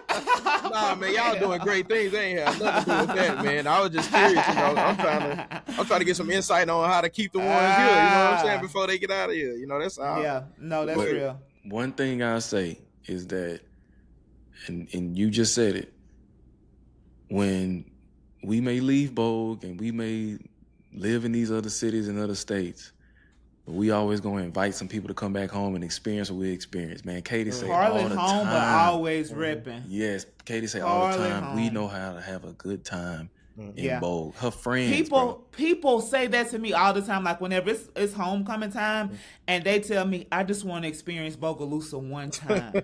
So, Drew, I know you say that we're not there and we can't really lay hands on kids, but when we post or when we say something, we had it. See, I don't know what you and your cousin Peter got going on. You know what? I don't know how. I don't know. And I listened to the episode. Yeah, y'all paused my cousin. Y'all had to pause. Hey, but you good? You like 2 hours? You like 2 hours in? You deserve it. You get one. No, Peter came out the rip. Yeah, but yeah, you know what I'm saying. Like, people understand. It's people to this day. I remember everybody know that we the baddest team in the nation. We get that. Like, they know that boom, boom, Bogalusa. Yeah. So I'm for sure repping. Am I there to actually roll my sleeves up and do the work all the time? No, but everybody, especially people that went to UL at the same time as we did. They know what Bogalusa is, and they know how they know when play by Bog. Say that. And let me clarify that, man. Y'all doing way more than ever has been done before, man. And I admire y'all because y'all don't have to. That's why I said it. Like I admire y'all. Yeah. I said this a little while ago because if I was gone, I promise you, like there You would be. gone. I'm gone. I'm here You sometimes, and gone. I'm gone. You know what I'm saying? Yeah. So like, you know, That's it's real. if so the fact that that's what one of the reasons that keeps me active because it's right in my face. Like I gotta drive past it every day, and it's like, nah, I gotta do Yeah. something. You know what I'm saying? I gotta fix something. I gotta figure out something. You know, to make this, and that was one of the whole reasons behind this pod. Me and Kale started was that concept was getting media is everything. The when people have to look at it, they got to see it, they got to hear it. They have no choice, but to say that they know better at that point because you done taught it to them. So now you just consciously making a decision not to be better. And when when that happens, you can't be saved, you can't be helped. But those individuals that are just waiting for somebody else to pick up the banner and move, they'll be they'll hop on the bandwagon as we get it going, man. So no, that's totally understandable. Like I said, I'm just asking questions for insight. No, and these conversations have to be had, and I appreciate what you and Kev doing. I went homecoming a couple of weeks ago, seeing y'all set up at the tailgate. I'm just like, bro, this is innovation. Yeah. This is what real. This is what Bogalusa can be. Like this is something that I don't know any for sure. Vanderbilt, Pine, Franklinton not doing that. Hell, I don't know many schools around, and I'm sure I'm someone is doing it, but I don't know many schools around that has a whole podcast set up, and you're letting an alum. Knowing that they under the influence, they can come in. They have a voice. They say something. They should do their shout outs. I feel like I was on Q93 back in the day when everybody did shout outs. Like I'm shouting everybody out. It was such a good thing. And when Kel said y'all gonna do it again for Mardi Gras, I'm gonna cook like that. That starts something to honestly. It starts something to let people know what media truly is. Yeah, what it really and is. It's not just something that's done in LA and New York or Houston, Atlanta, or it can be done locally at a small level, and it can grow to whatever you want it to grow to. And I every time I tell Kev, like, I salute y'all for this. This is awesome to get the software, to have a professional. Kev had the damn cameras and the lights set up. Yeah. He sent me pictures. I said, damn, I didn't know you had a photographer too. Like, it's just so it's so much going on. Shout out to Shakara, man. Shout out to Shakara. Shout out to my girl Shakara. It was just so much going on where it felt like you were on a set and we were in country ass Bogalusa. It shows that you can do this, and I wish that there was a way to implement this into like the curriculum in Bogalusa to understand what marketing is. So it is, but like you said, that's a bigger conversation that could be had and should be had because that's what the world is moving into. Yeah. When you ask a kid that's like 8 or 9 what you want to be, a streamer, an influencer, a podcaster, or something dealing with. That sounds like something that you can do. That's crazy. That's crazy. How you just, it's crazy. It is crazy. She gonna do it from the comfort of her house. It's crazy that I hope the school system. Man. I hope the school system can write me a nice check. That's all I'm saying. From what I know, like if you prove it to be necessary, man, you can get a pretty nice check. To deal in that mode, okay, man. So. we need to define what nice is. Because we need to define what nice is. That's why BSN not around no more. Yeah. All right. At the end of the day, can't choose everything around me. But it's an awesome thing to have. And I just think that's where the world is moving into. And even if I'm not there to start the program, I have no problem with telling my job I need to take a couple of days off because I want to come and speak for a week. Like those things, I do an assembly or do like a seminar, or do a workshop to talk about social media. I want to help, but I don't feel like I have the bandwidth to start. So I think that's the story of so many people. Because Drew has said this before, that we want to kind of do like a live open forum, probably at the high school, a panel type thing. So, I mean, if that's something you're open to, we can most definitely set that up because that's something that we've. I'm always open to help, especially Bogalusa, because that's where my heart is. A lot of people feel like, well, why won't you do that in Houston? And I said, well, I don't feel, and I've been living in Houston since 2019. I don't feel a connection of community here. I kind of just feel like this is my job. Mm-hmm. This is where I live. My heart is in Bogalusa, but this is where I live and this is where I make a living. Mm-hmm. But anything dealing with giving back to Bogalusa, sign me up every time. Absolutely, Sign I'm me up with it. every time. With it, that sounds great. That's a good idea, believe it or not, man. So Yeah. Hey, before we get out of here though, Drew, Auntie gotta go to sleep, man. It's almost midnight out here, man. So, I'm glad you know. so, hey, Myleeza, if you have a message to give Bogue today, whether it's the city, whether it's the kids, what's one message you got for the city before we get out of here tonight? I have multiple messages. The first message is that anything is possible. Don't let where you're from or don't let your circumstances limit you. Anything is truly, truly possible. Secondly, find a way to get that dog in you to where, Chris Jenner always says, if someone tells you no, you're kind of asking the wrong person. Or if you're getting told no, not this time, okay, go to the next. You have to find a way to be really just unstoppable. Don't let your circumstances limit you. There is a way to get over your grow beyond your hardships. I could just say so many things, and honestly, it all boils back to don't stop. Don't limit yourself. Dream big. There's always a way to reach your goals, and even though it may seem like it's hard to see, there is a pathway. Also to let them know that I'm here. I mean, just reach out to me. I love communicating with kids in a sense of like making sure that them to know that they're heard. I'm someone that will listen. And I just really love the city. And I think that we all just need to get some pride into it. And if you can't find anything to be proudful of, I just think that you need to look a little harder because there's so many things in Bogalusa to have some pride and some and some love behind, because it ain't too many people I feel like they love Bogalusa as much as I do. And even though I'm not there to actually like nurture it as much as I should, it's always in my heart. And it's always in the way I talk, it's the way I act, it's the way I think. Bogalusa is just in me. It's just injected into my veins. And it's more to come in 2026. And we're gonna turn it up with the Alumni Association. And the mayor is here to stay. All good, man. All good. Drew, got anything for him tonight, man? Nah, man, just keep for the ones that's gonna be a part of it, man, y'all hop aboard. For the ones that just gonna watch, y'all just enjoy the show, man. Because Enjoy we can't the show. enjoy the show. We can't expect for That's everybody, right, Drew. to hop on, because how people are, man. But well, the thing is that it's for the people that's trying to get in the way, this shit is inevitable, man. Like it's Talk to him. yeah, man, it's inevitable, man. Like ain't really nothing you can do about it. Shit been fucked up for long enough. You know what I mean? Like, it's inevitable, man. Is this you've created? I feel like that void that we've experienced so much, has created a certain type of hunger now that that can't be satisfied. Within the people that are moving out, and our connections go way beyond this little small.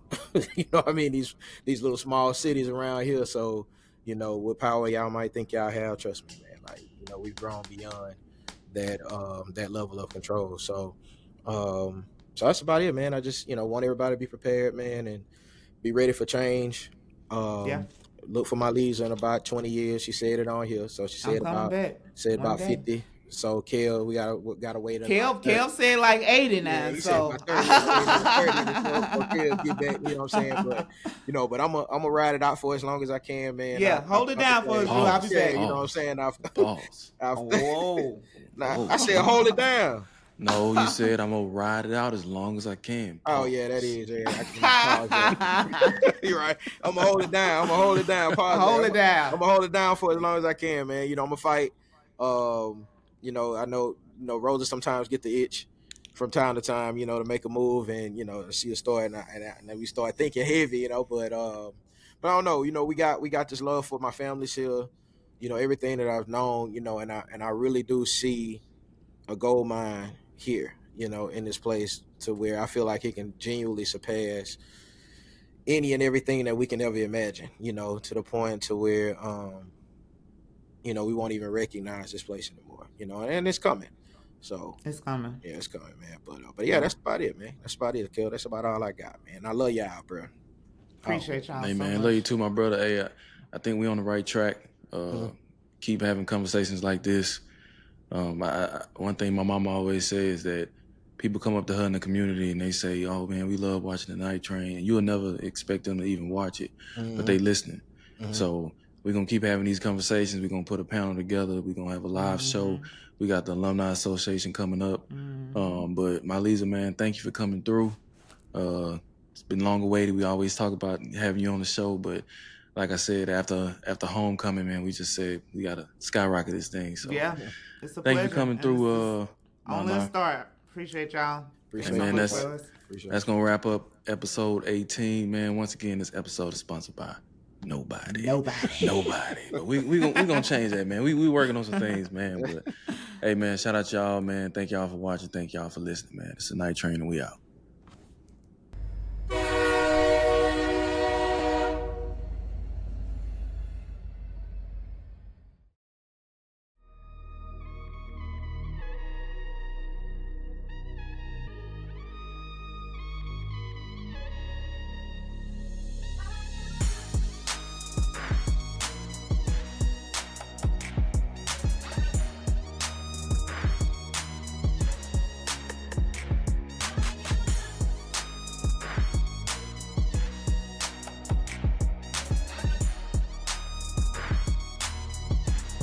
All aboard the Night Train.